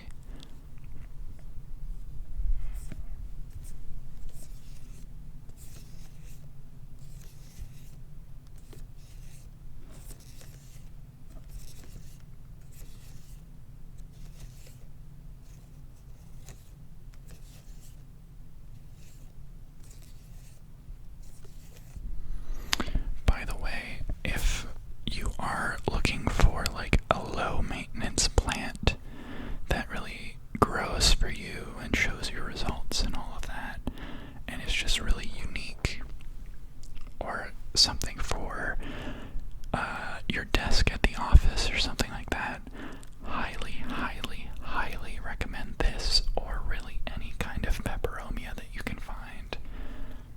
So easy to take care of and just so cool. Way better than a snake plant. Nothing against snake plants. I have two, but if you're looking for something a little unique, a conversation starter, if you will. Wow, look at how that is glistening and shining right now. That is just so beautiful. Oh my gosh. Wow.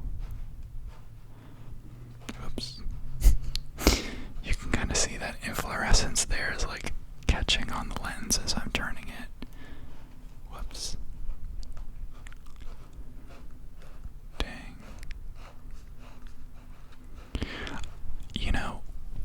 No matter how long this plant sits on my desk, I can never really get over how interesting it is. Just the visual interest of it is crazy to me. Wow. Oh, that glitter, it's just so cool. And I don't know if this is actually true or not, but these leaves, the newer ones, they're definitely, you can see a lot more shiny than the older ones. Now, I made the mistake at first of putting this plant in my window, so it may have gotten too much sun, and that sparkly, shiny quality may have gone away over time due to sun exposure. I'm not sure if that's true, but that might be the case. Or maybe that happens just over time naturally. I don't know. But I do love seeing that glisten.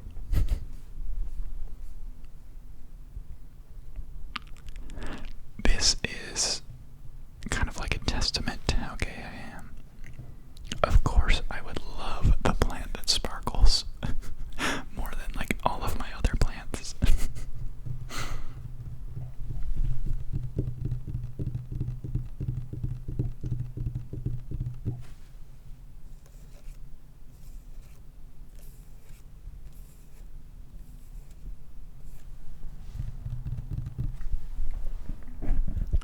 But yeah, I hope you enjoyed a little look at my peperomia caperata silver ripple.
just trying out different things right now and seeing what you guys enjoy most. So, I hope you're having a good morning, day, afternoon, evening, night, whenever you're watching this. And I'm going to be fading out.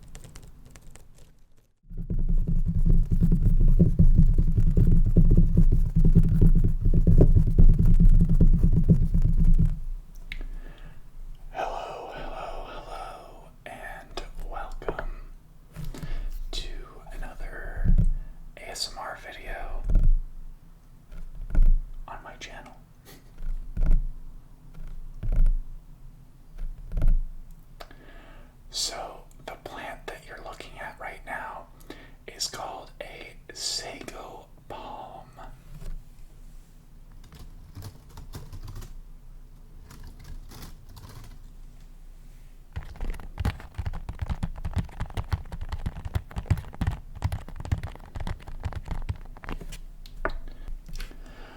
Before getting this plant, I had actually wanted it for quite some time. It had been on my wish list for a long, long time.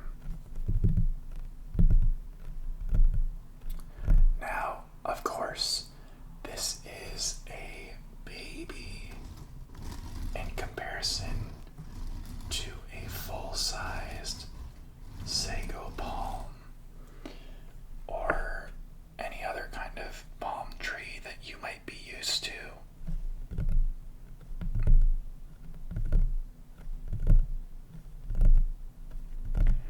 So, if you clicked on this video because of the thumbnail, you may have seen that in the thumbnail there were some really nice palm trees. But this palm right here actually does not grow into a tree. When we get it a little closer later, I'll show you the underside of this plant. And it actually grows out of a bulb. And that bulb gets larger and larger over time. But it doesn't actually become like a tree that grows upwards, which is what you might be used to.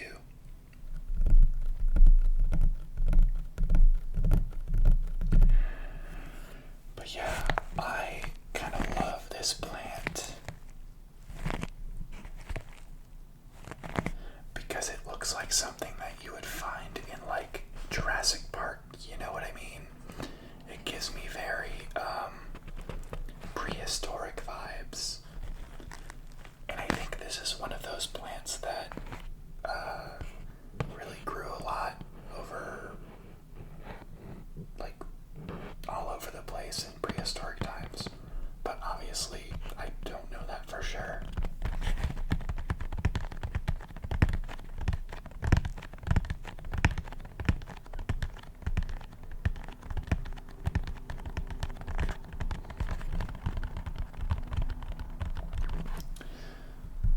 Yeah, I hope you guys are liking these plant close-up videos that I'm starting my channel with. I hope they're relaxing for you.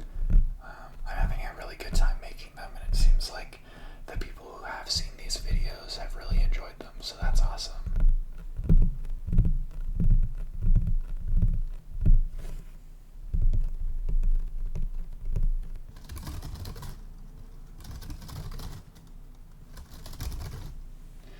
So as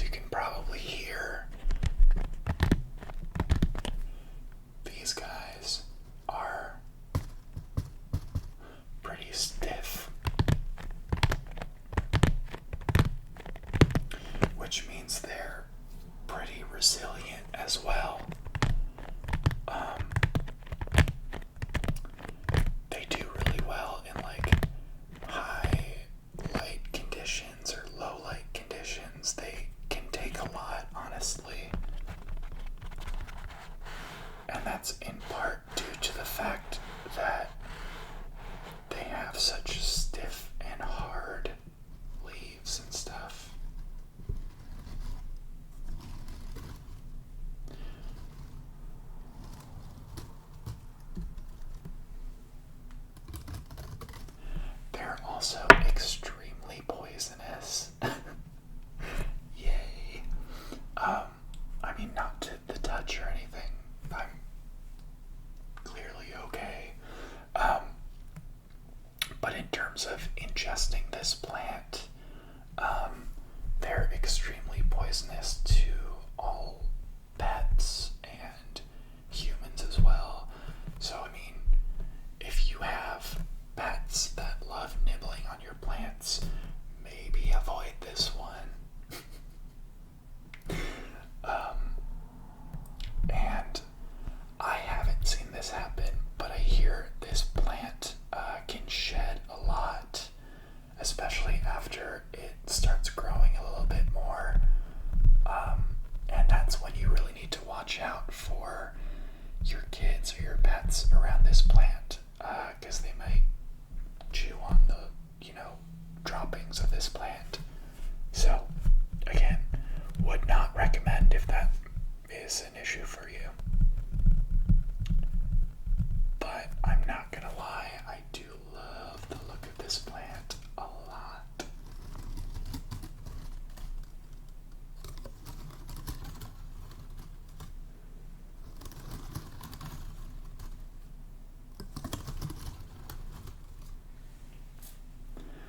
I also think this might be one of my more expensive plants that I've purchased.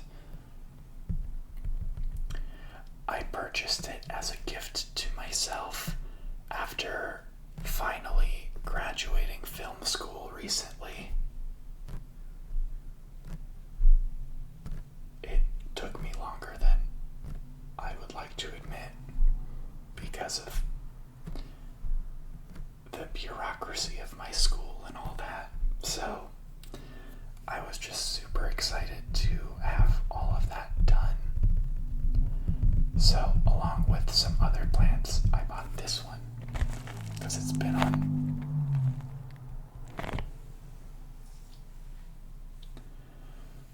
So, along with my other plants, I bought this one because it's been on my list for quite a while.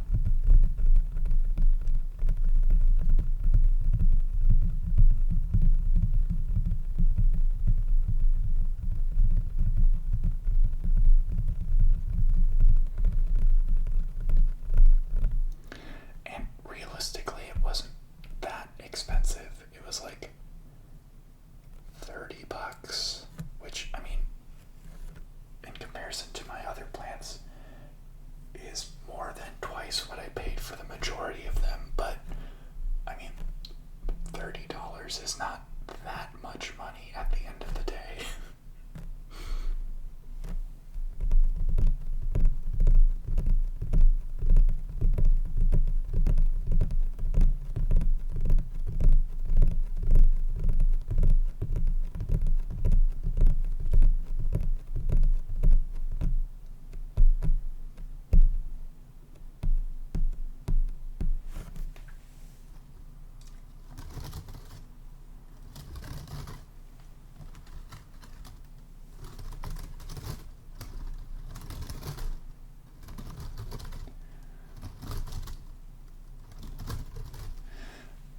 Try not to reach into the middle of this because honestly some of these feel like thorns and they're kind of all over the place in there and I don't want to poke myself too hard.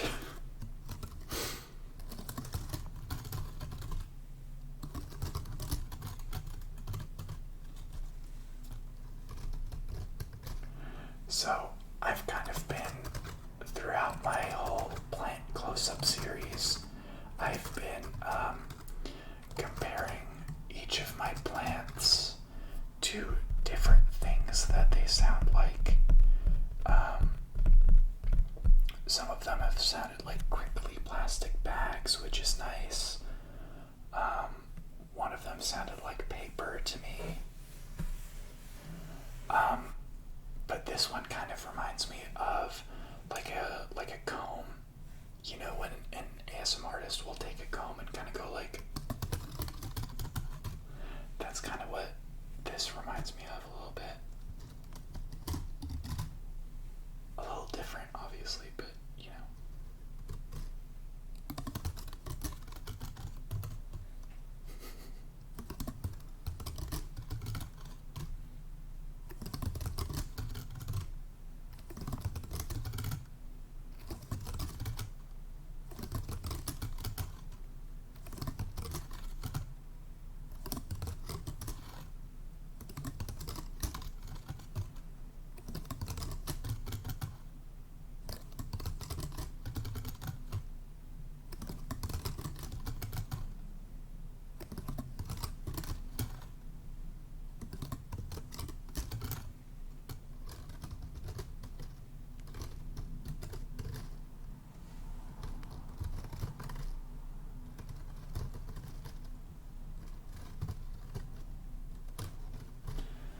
you can see in the corner here, I've got plants that I've featured in my previous videos.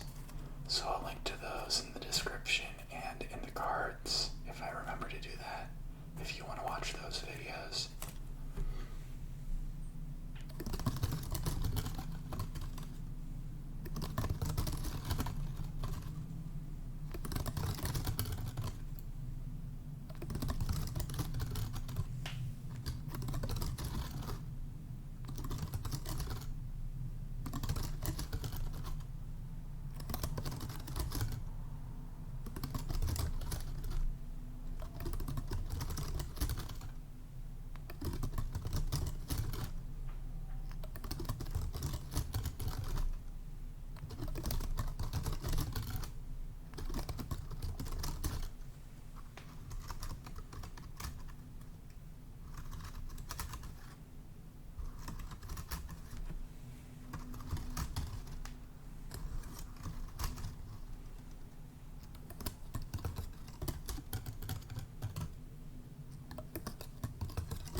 By the way, if you guys have any requests for future videos, go ahead and leave them in comments below.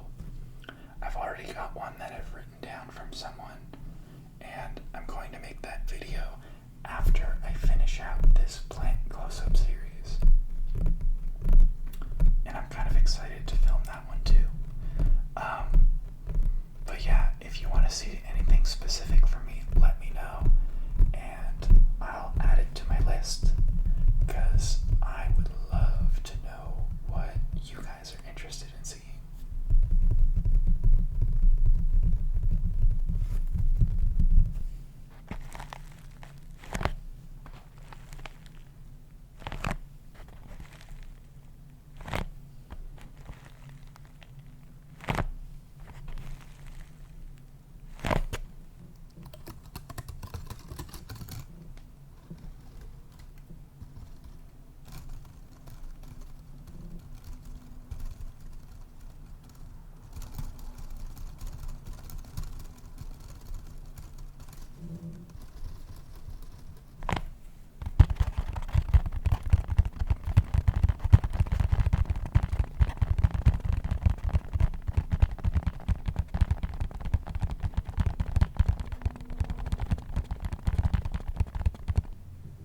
So I wanted to show you guys a little bit better how this sago palm grows. So I got it a little closer so you could see the bulb that I was talking about in the beginning.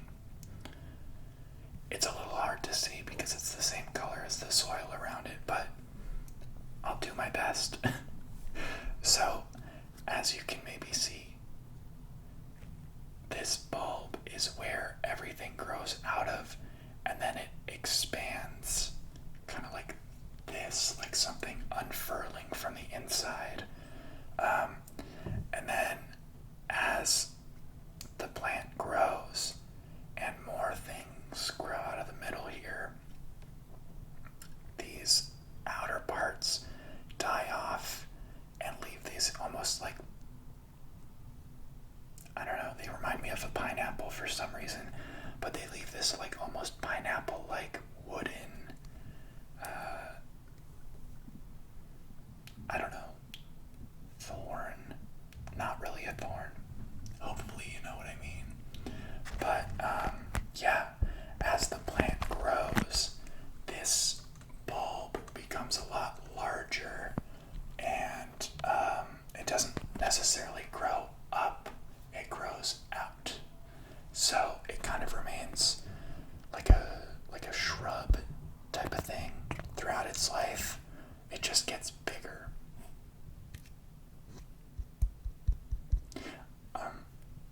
I was gonna tap on this bulb, but honestly, it's a little bit sharp, and I don't want to like poke myself too hard. I think you might also be able to see undersides of this part of the plant are like furry, which I didn't even realize until right now. But that's kind of cool. They've got this like hard green stem, but then it's got like brown fuzz, like peach fuzz almost. That's kind of cool.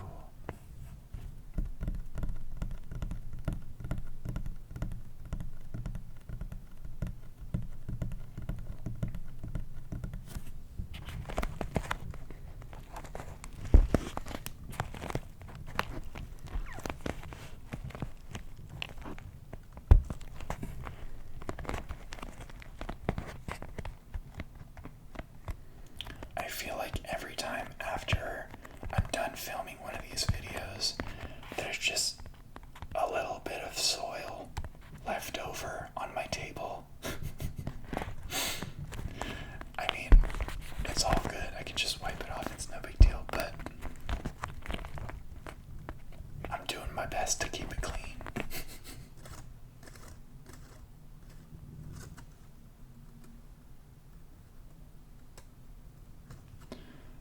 One of the nice things about this plant, and the fact that it's so poisonous, is that I don't actually think it gets any pests, which is always awesome.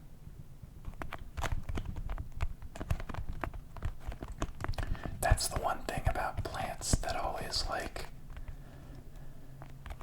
catches me off guard, is that no matter how well you take care of something, there could always be a pest that comes in and ruins your day.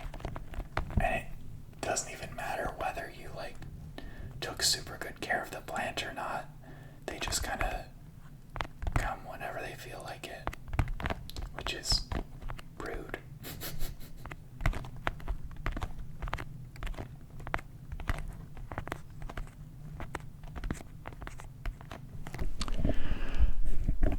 So I kind of wanted to get in a little closer on the top here so that you could really see all the little fine details of the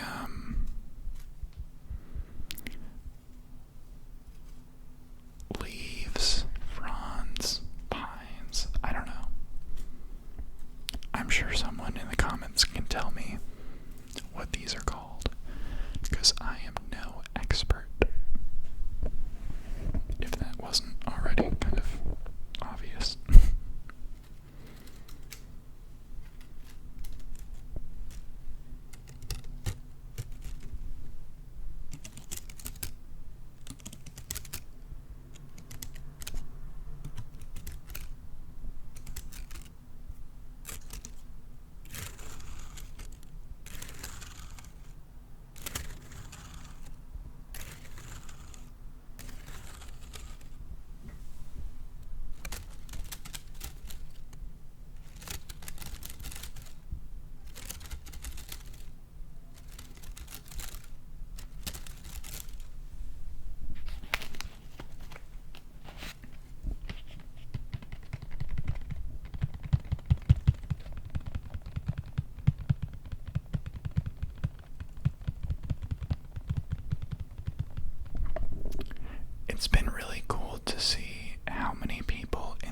Monstera deliciosa, or maybe like a snake plant, let me know, because I'm always interested to see like what people's favorite plants are.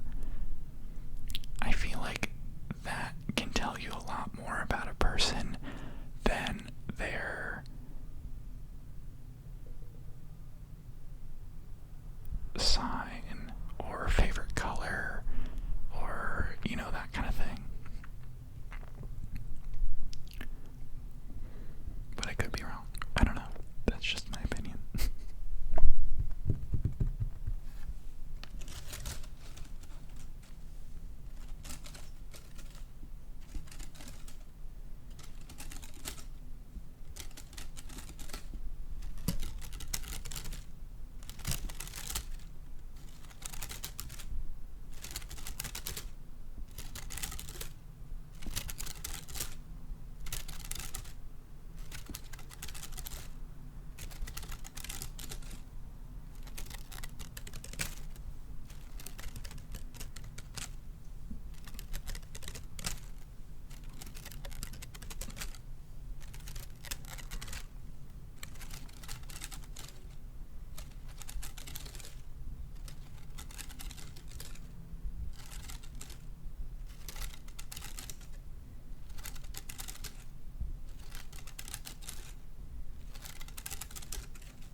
Some artist does that thing with a comb.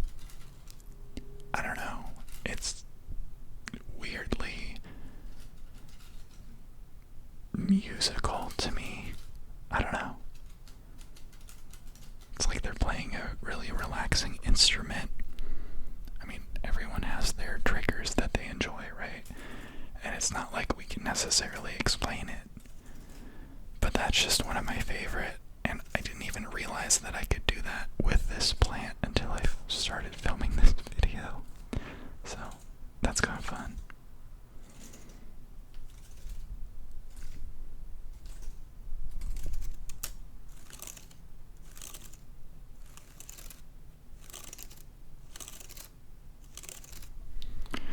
I have this guy sitting in my window. I have two windows in my room, which is where I keep all my houseplants. In my room, not in my window. And this is sitting in a southwest facing window, and since I'm in the northern hemisphere, that means it gets a lot of indirect bright light throughout the day, and it gets more strong direct light during sunset. So I think that's kind of a perfect spot for this guy, or at least that's been my experience over the past couple of weeks. That could change, who knows?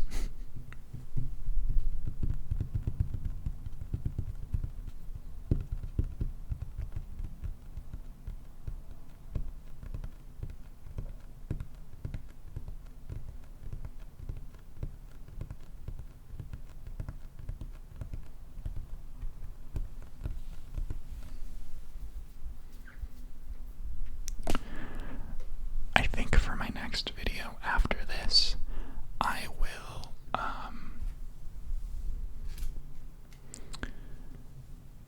feature my Monstera deliciosa.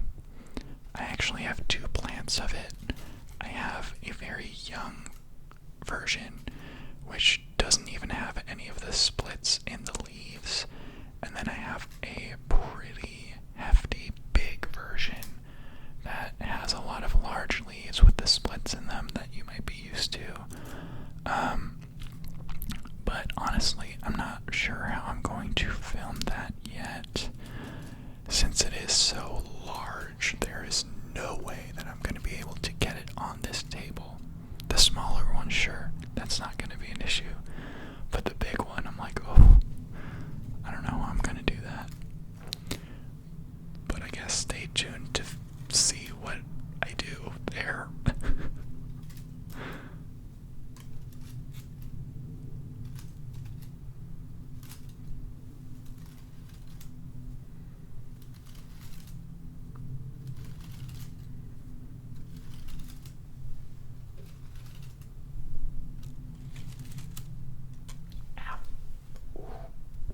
I just poked myself. That wasn't fun.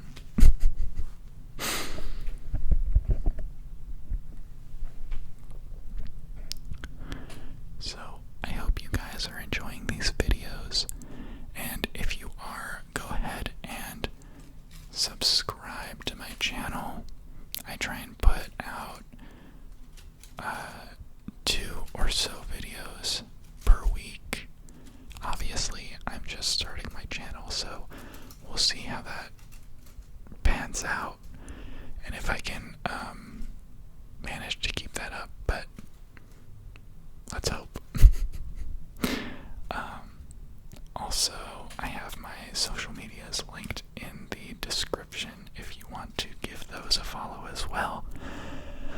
And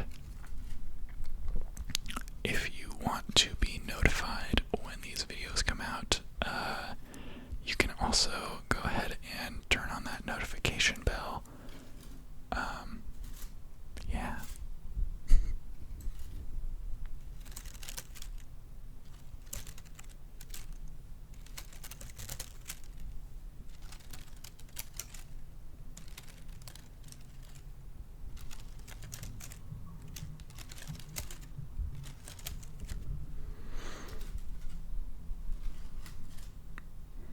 I hope everyone out there is doing okay and that you're finding some time to relax throughout this stressful time.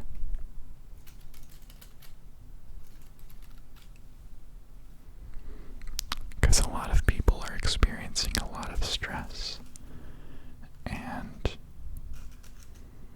finding some time to just relax and have some you time is really important.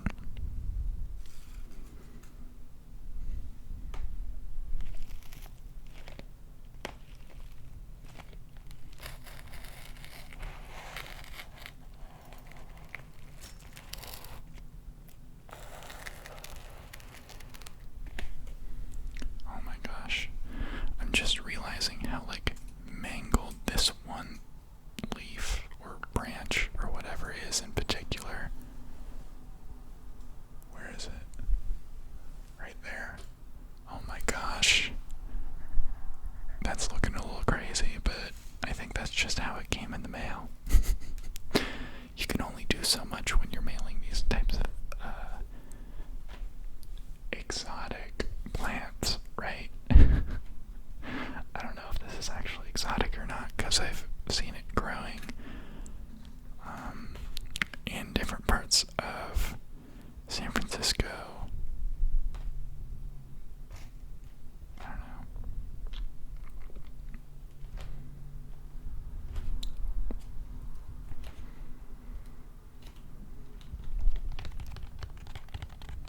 I mean, we have some pretty diverse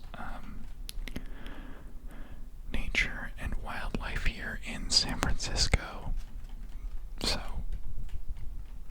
who knows?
wanted to show my Dracaena marginata plant. I think it's really beautiful, and it's definitely a statement.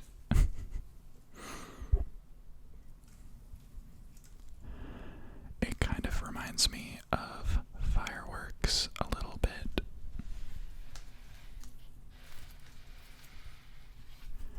The way these brightly colored leaves explode out of like one center part just kind of reminds me of the way that fireworks look.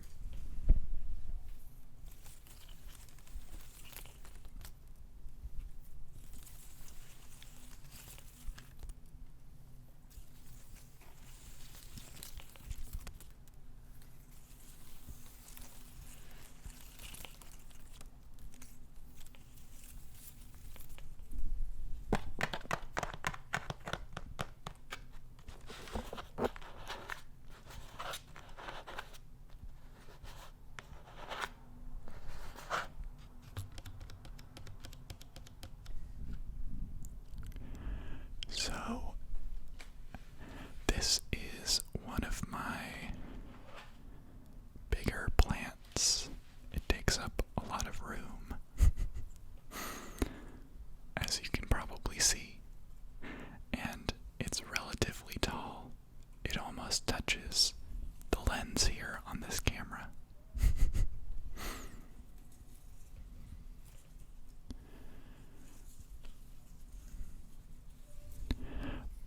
By the way, if you have been subscribed to my channel for a little bit now, you may have noticed that I was gone for about 3 weeks there. That wasn't on purpose. My laptop charger actually died, and I wasn't able to edit anything. So I didn't have a working laptop for about 3 weeks while I was waiting for my charger to arrive, meaning that not only was I not able to make ASMR videos for you guys, I also was not able to edit anything for my job. So that was wild. But it's all okay now. It's all in order.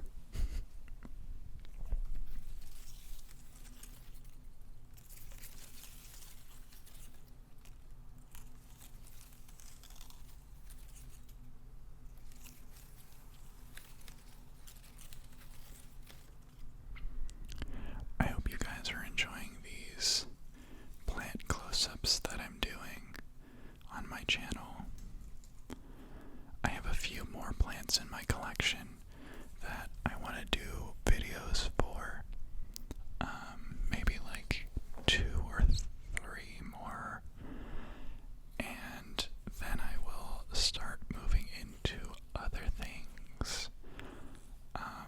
So if you have a request for something that you would like to see me make a video for, let me know in the comments.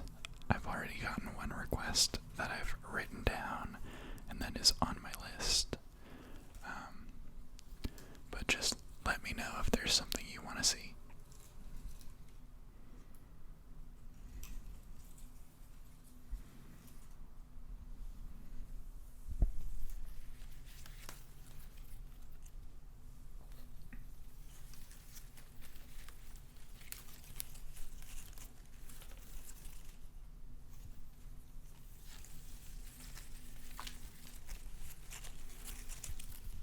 I love the sound of this plant. I don't know what I would necessarily compare it to. I've been trying to compare all my plants to different sounds, but I can't really think of what this one is. What do you think?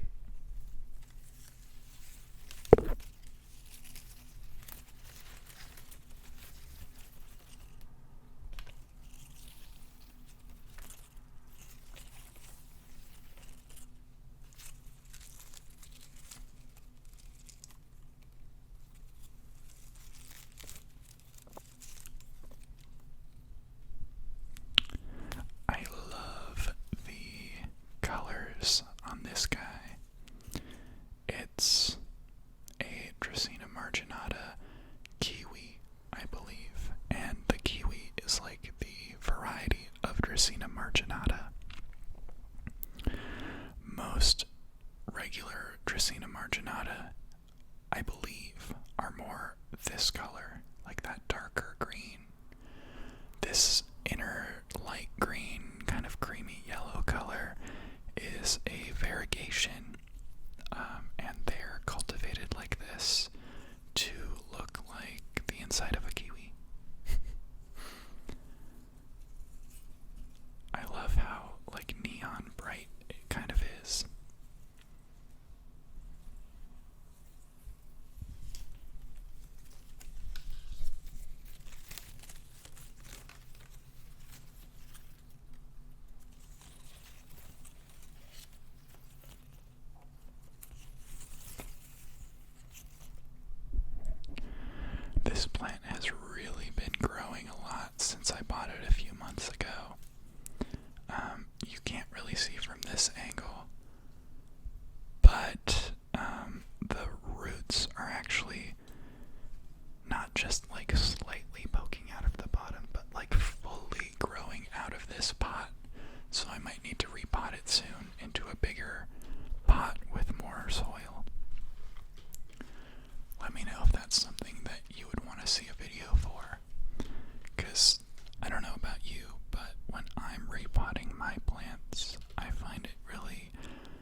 as I mentioned in a few of my replies to your comments, I've always kind of been kind of self-critical of my voice, and I haven't really enjoyed my voice ever.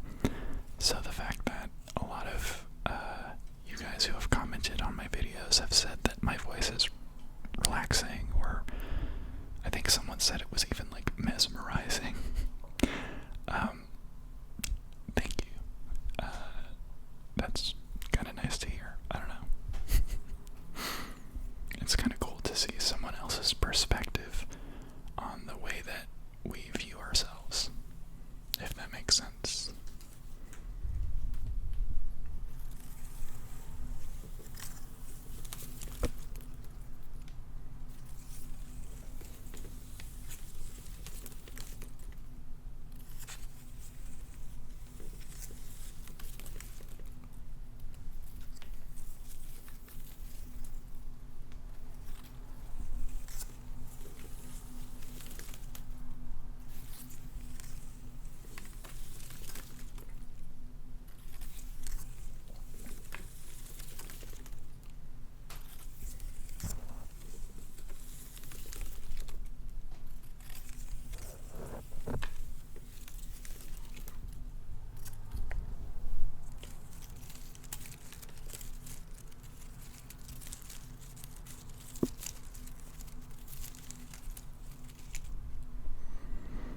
Okay, I'm going to change up the angle here so that we can see the other parts of the plant a little better.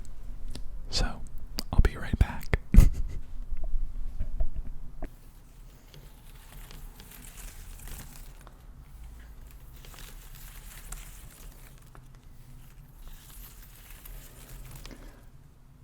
So, a bit of a different angle here, but I just kind of wanted to show you what I was talking about before, about a few things. Plus, changing the angle up is always fun. So, if you can see, maybe if I lift these up, there's the trunks of the plants. It kind of looks like bamboo almost.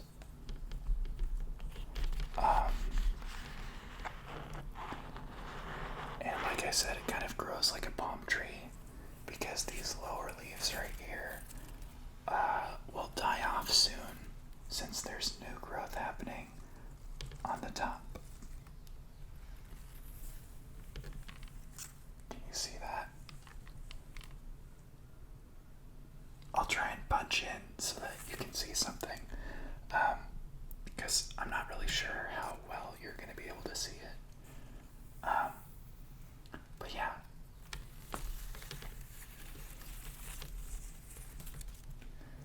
I think this angle is nice too because you can see how this plant kind of cascades down.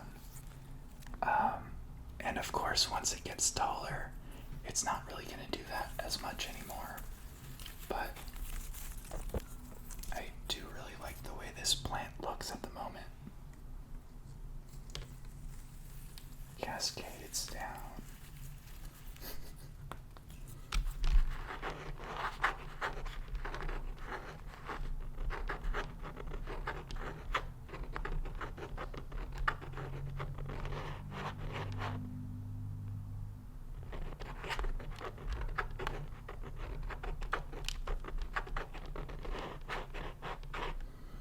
Oh, and I can also show you how much the roots are growing out of this pot now. Hang on. Oh my gosh, that is... Do you see that?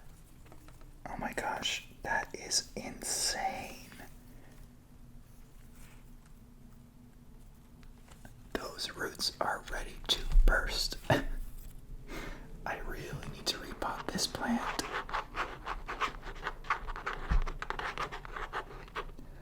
I think there's like one or two other plants that I need to repot as well, so let me know if you want to see a video on that.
close-up video is going to be for my golden pothos.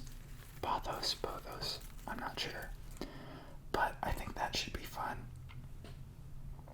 because I have a pretty large hanging plant, and then I have a few cuttings that I've propagated and planted up. So there's going to be variety. So yeah, subscribe and stay tuned for that.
So, I hope you guys enjoyed that video.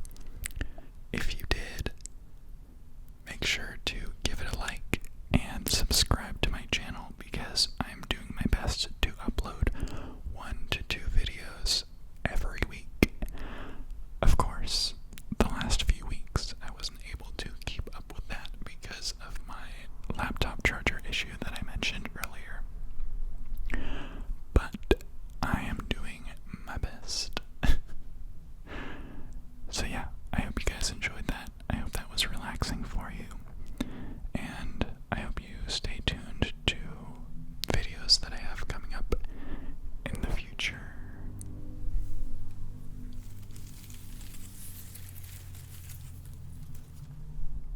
Bye.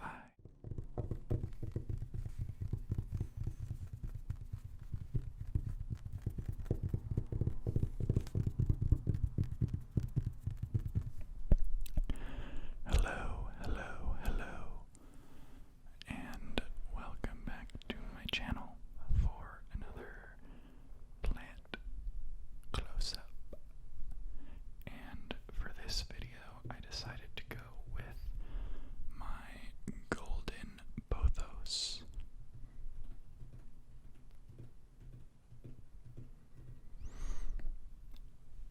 So, as you can see,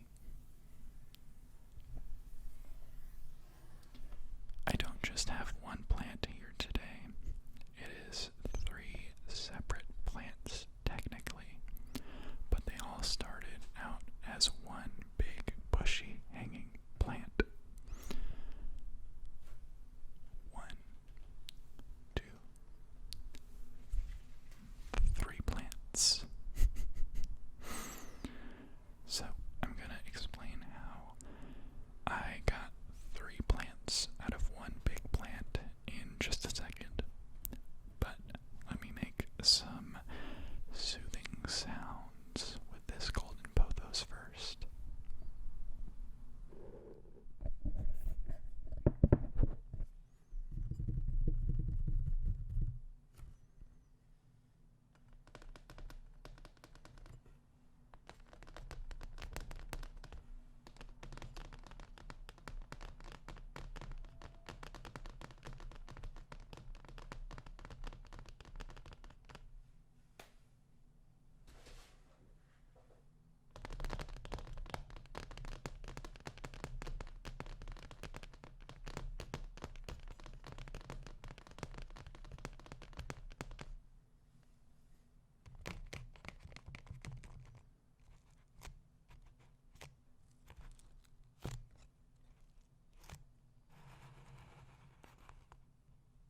cascading, vining, hanging plant. So, when I first saw this plant in the store, and this was long ago when we could still go into plant shops, I originally saw it as this huge, bushy, beautiful plant. And when I brought it home, it wasn't doing super great because I had never owned a pothos plant before. It's a pretty easy plant to take care of if you know what you're doing. But at the time, I did not know what I was doing, which is perfectly natural if there's a plant that you've never had before. So it started to die back a little bit. It was adjusting to the climate of my apartment, and it wasn't doing the best. It wasn't doing terrible, but it wasn't doing the best. And it got a case of spider mites, actually, which is not the worst thing in the world, but it's obviously not ideal.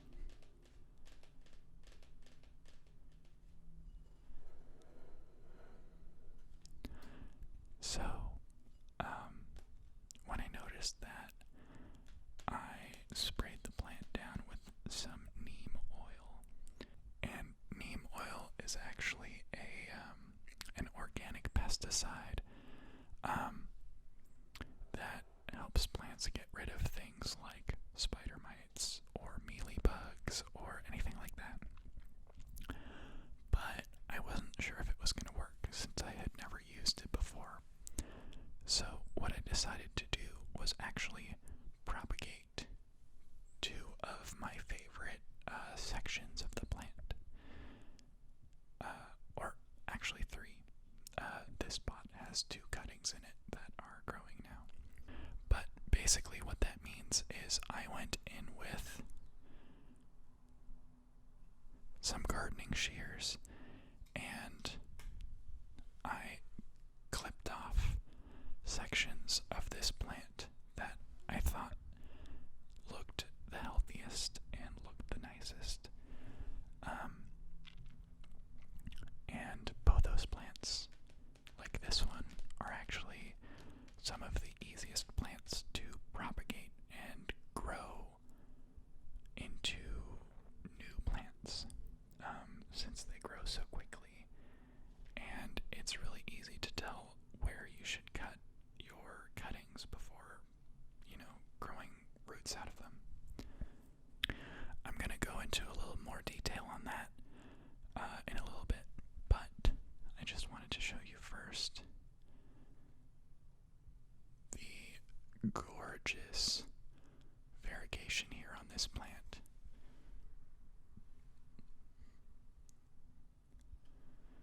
And these cuttings specifically are ones that I wanted to propagate because of their variegation, and I just think it's really beautiful. This leaf right here barely has any. I might clip it. I'm not sure. But basically what variegation means is like a mutation of the plant. So you see how most of these leaves are kind of this dark green color. That's what a normal pothos would look like. But then this creamy yellow, whitish color is the variegation, and that's basically a mutation in the leaf that I'm not sure if this is right, but I think it blocks chlorophyll from forming, meaning it looks really beautiful and unique, but it also means that variegated plants need a little bit more light, since the chlorophyll isn't all there. But that's what variegation is. If you ever hear like, oh, this plant is variegated, that just means has these markings on the leaves. There's even some new growth here. If you can see, that is also variegated, so that's cool.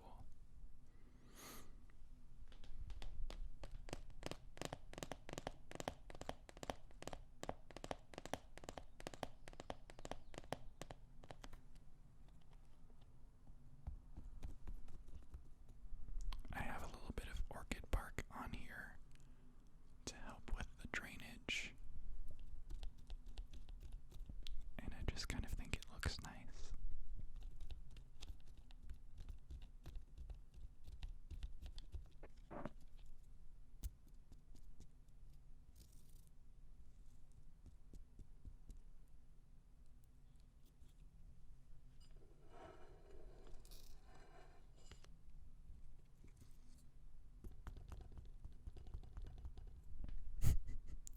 It's shaking the whole table. Maybe I should stop doing that.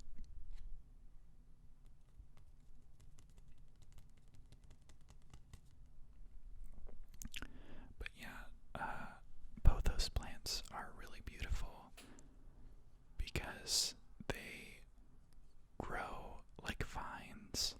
Or, I mean, they are vines. They grow like they are.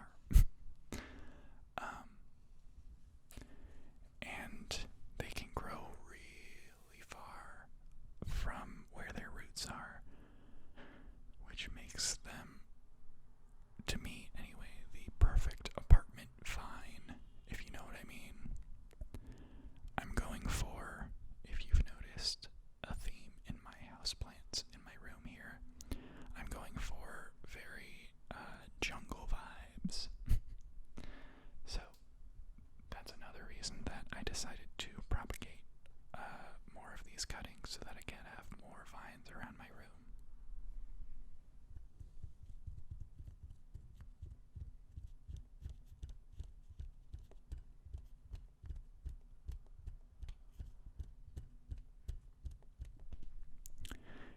You know, now that I'm looking at it, I think this would be a perfect cutting to cut for propagation too. Since, I mean, this variegation on these leaves is beautiful. It is like basically perfect. And you can see these, maybe you can see these aerial roots starting to form. There's like 3 or 4.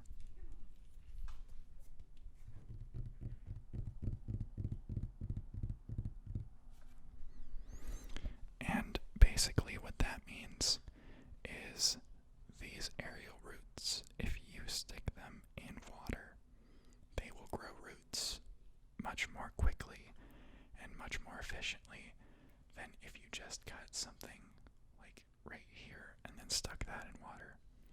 This could definitely still work, but having those aerial roots already there makes this a lot more likely to root up nicely so that you can pot it.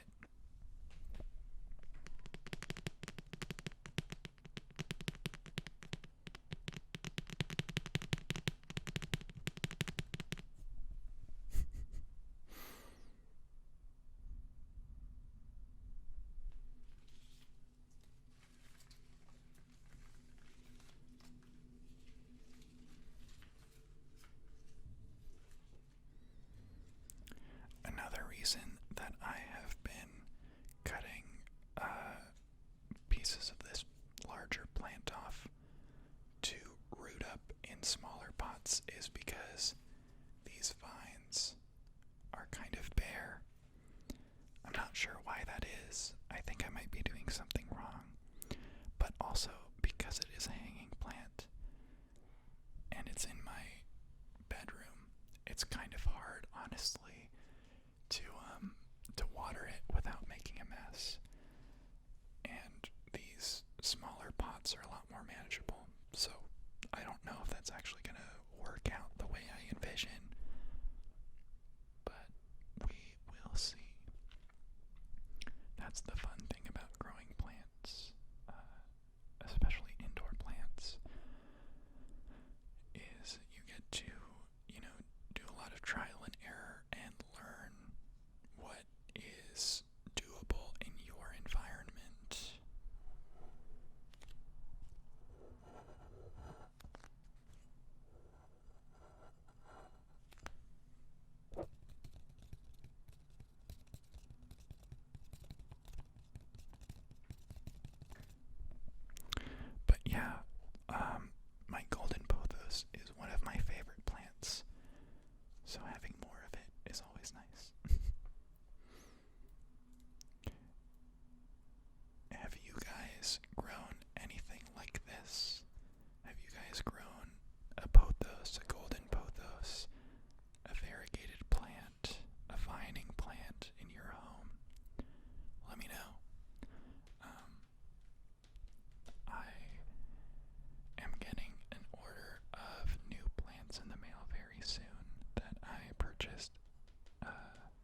almost through my collection of plants here, and I'm almost done making my little series of plant close-up videos for almost every plant in my collection.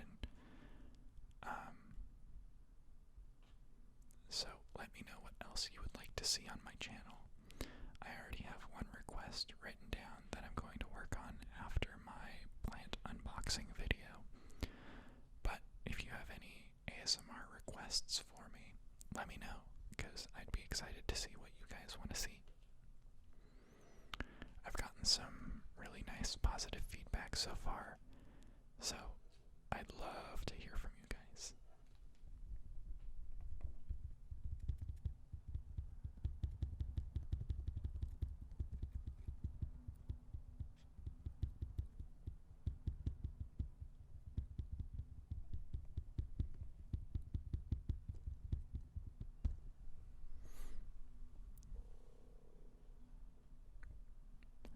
Sorry if my stomach is making some weird noises today.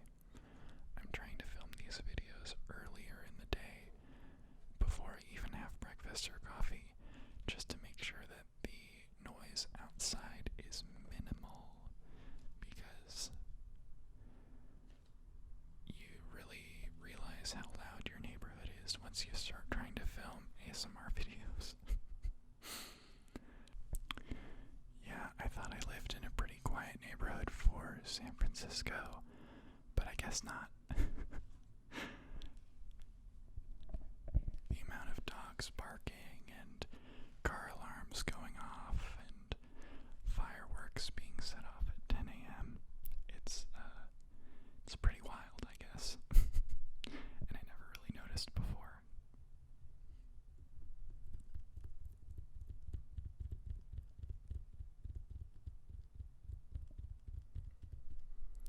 You know what? Now that I'm looking at this piece closer, I think I'm just gonna cut it off right now and put it in my propagation cup right now.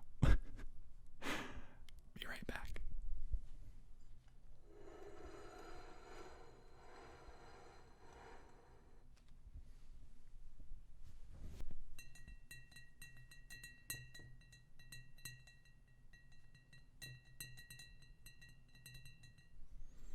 It's just a little glass mason jar filled with distilled water. And this is my favorite method of propagating things. I have this jar, and I take cuttings, I just plop them in, and they eventually grow roots. Honestly, this cutting of my nerve plant isn't doing as amazing as I thought it might. I had another cutting from a nerve plant that was a lot smaller, and I've already potted it up because it did so well. But this one is like not the best. I'm keeping it in here for maybe like 2 or 3 more weeks just to see if it becomes anything. But honestly, I kind of doubt it. But who knows? Anyway, now I'm going to cut this golden pothos cutting.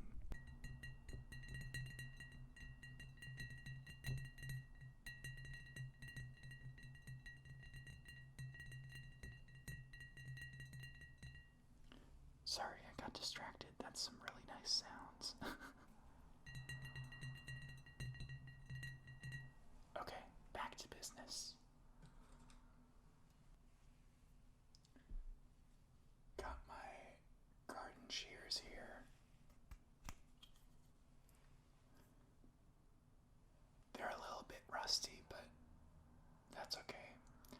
I did sanitize them before bringing them out today. They just look kind of gross. I might have to buy some new ones soon. But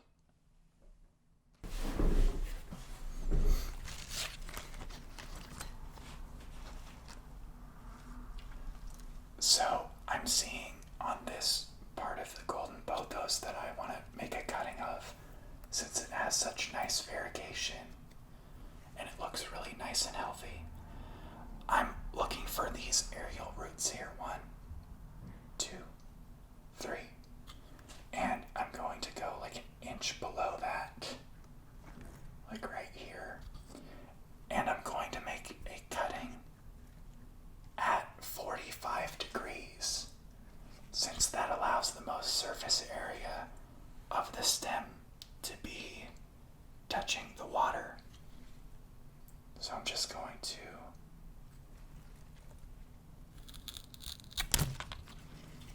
snip, and then I'm going to move this bigger plant out of the way.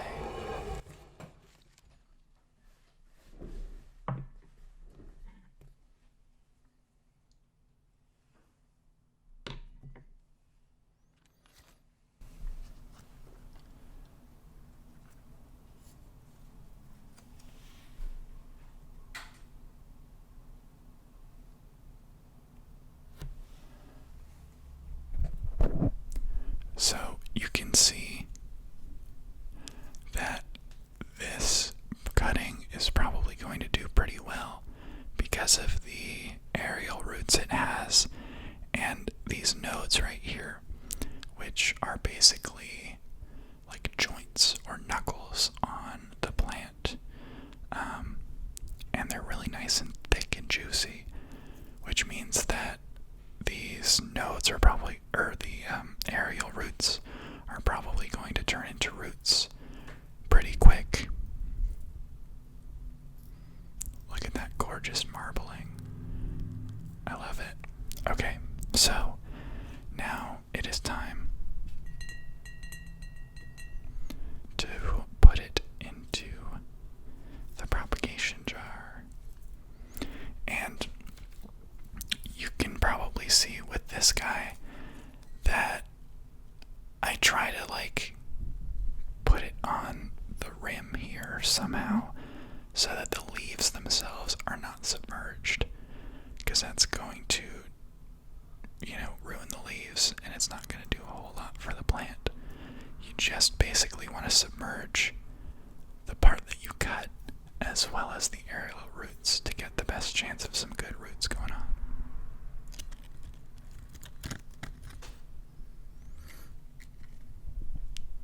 And I think that's pretty good. Now, this jar here needs to be able to get a lot of light, but not too much to where the glass and the water and the light is going to refract and like burn what's in it.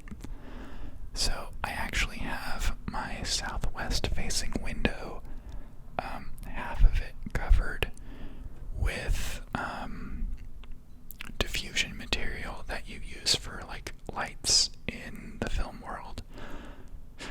So my neighbors probably think I'm crazy when they pass my window. But whatever, it is worth it to me. So I just put this in that part of the window, and then in 3 to 4 weeks this will probably be ready to be planted up as a whole new plant.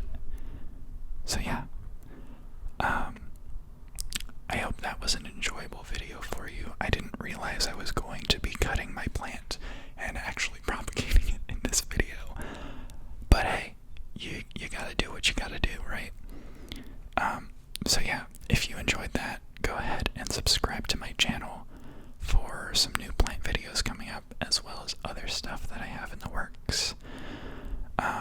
Give this video a like if you enjoyed it, and comment below, and just let me know what you thought. And if you have anything else in mind that you would like to see me do in the future. I'm having a lot of fun making these ASMR videos. I find them very relaxing to make and to edit as well. So yeah, I'm just going to be tapping on this glass a little bit and fading out the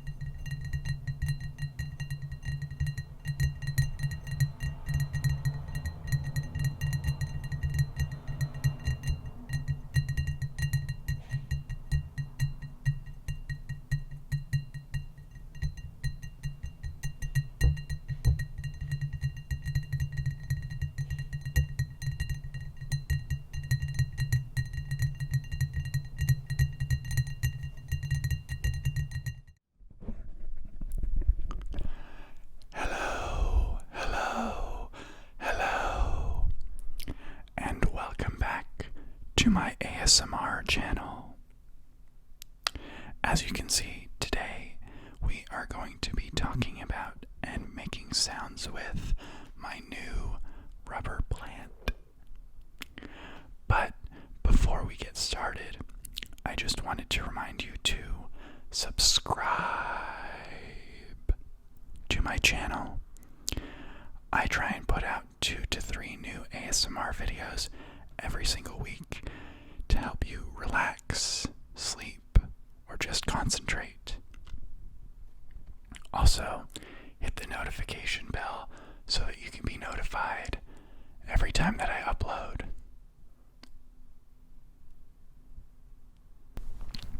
But if you're ready to get into the rubber plant sounds and the leaf tapping and all that good stuff, go ahead and click that like button.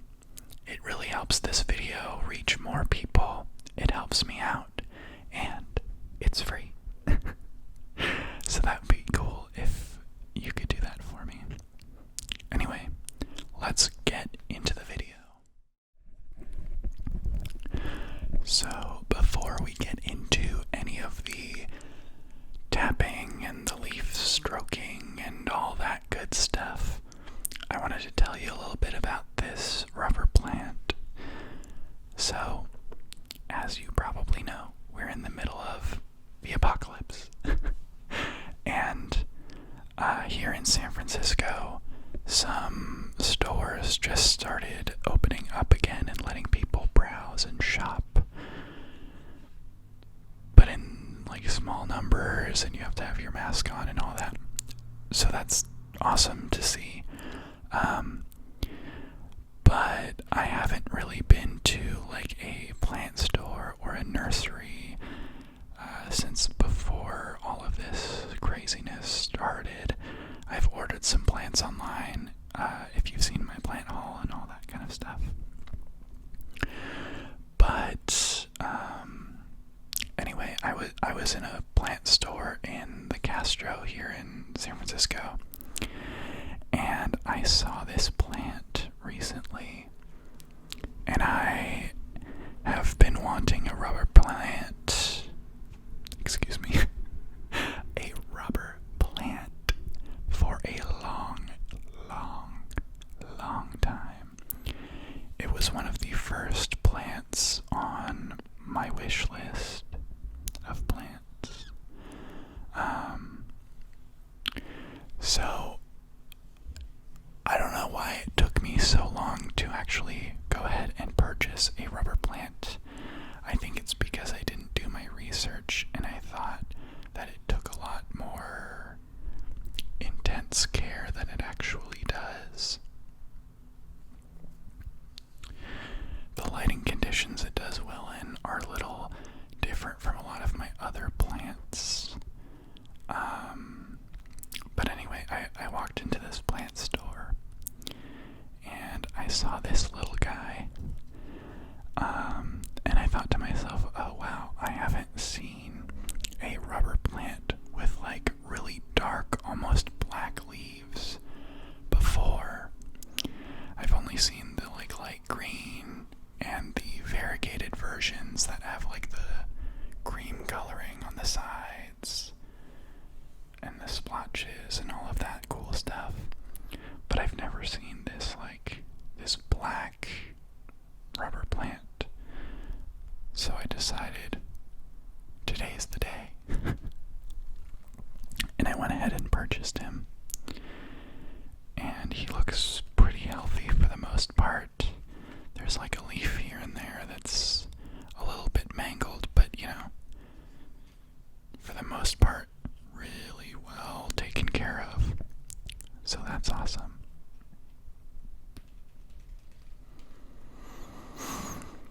You can even see there's new leaves growing as we speak. So I think one of the interesting things about this plant, other than like the sounds that it makes and the texture and everything, and the way it looks, is the way that the leaves grow. They grow from the center of these branches hard to see because it's all so dark, but they basically shoot out these red, curled up leaves that just kind of look like spikes. And then those spikes unfurl into these newer leaves that have a lighter color. And then you can see here, these spikes just kind of unfurl and let the new leaf loose. And then they just kind of hang on the back of that new leaf until it grows big enough that this little red sheath thing falls off. And then it just keeps growing and growing and growing and growing and growing and growing into a large tree, a rubber plant tree.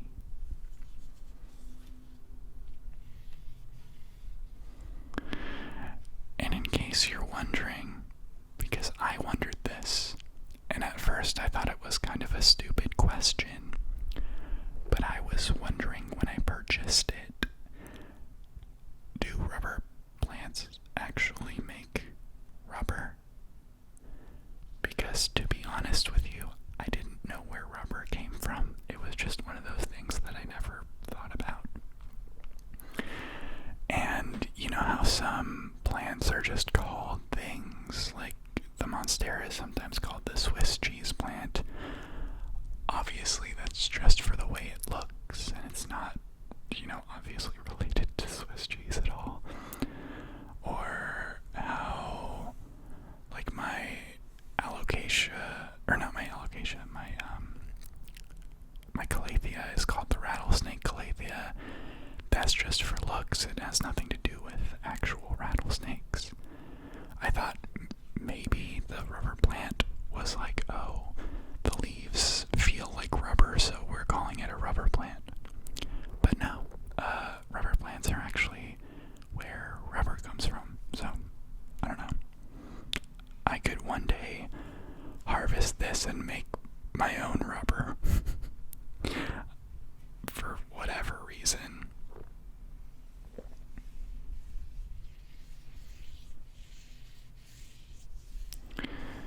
But yeah, this guy is doing pretty good. He has these like white markings, which I didn't know what to make of those at first. I wasn't sure if they were like pests or something. But sometimes on some of these thicker leaved plants, you might see like white streaks or white dots. And to be fair, sometimes that can be a pest. But this is just like the way these leaves look, like they're just markings, which is interesting to me. I don't know, I haven't seen that on a plant that I've owned yet.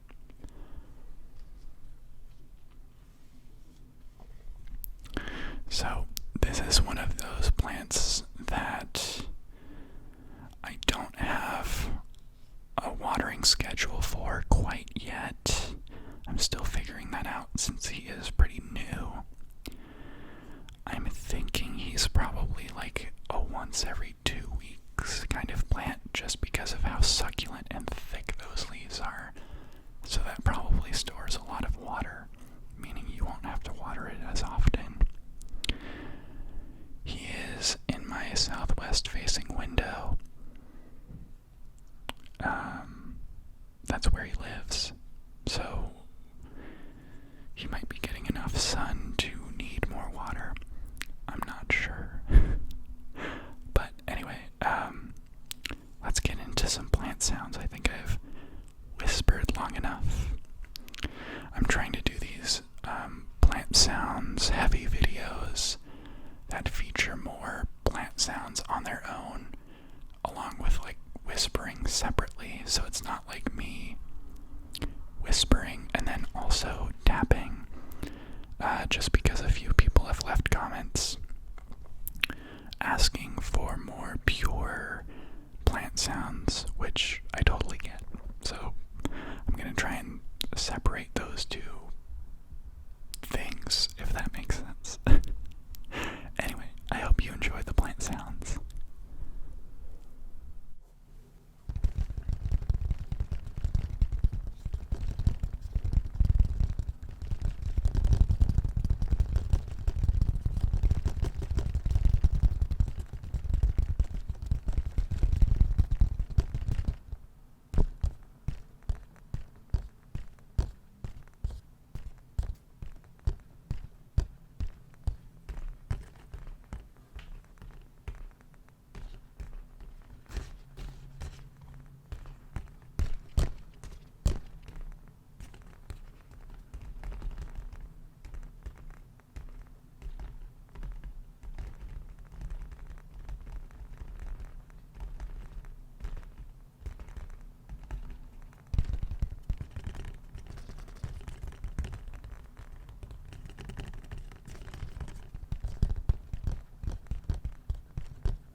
hope you enjoyed those pure plant sounds, the plant tapping, or leaf tapping, I guess. The rustling and the scratching or rubbing or whatever you want to call it. I just kind of made a bunch of sounds with this plant that I personally find relaxing. So I hope you did as well. Yeah. I love this plant and I'm so glad I purchased it. Even though I've only had it for a little while, I don't know, it's a great addition to my mostly light green plant collection. It really stands out. Yeah, I would highly recommend anyone purchase a rubber plant, especially like a black one like this. It's just really cool. But yeah, if you enjoyed this video, go ahead and give it a like down below and subscribe to my channel for more. If you're already subscribed, you probably know that I make a lot of plant sounds videos because that's what you guys all seem to enjoy most. And honestly, I love making these videos, so I really don't mind making more of them. But if you want to see more stuff that's a little different, or other types of plant sounds, or just have suggestions on how to make my videos better, go ahead and leave me a comment down below.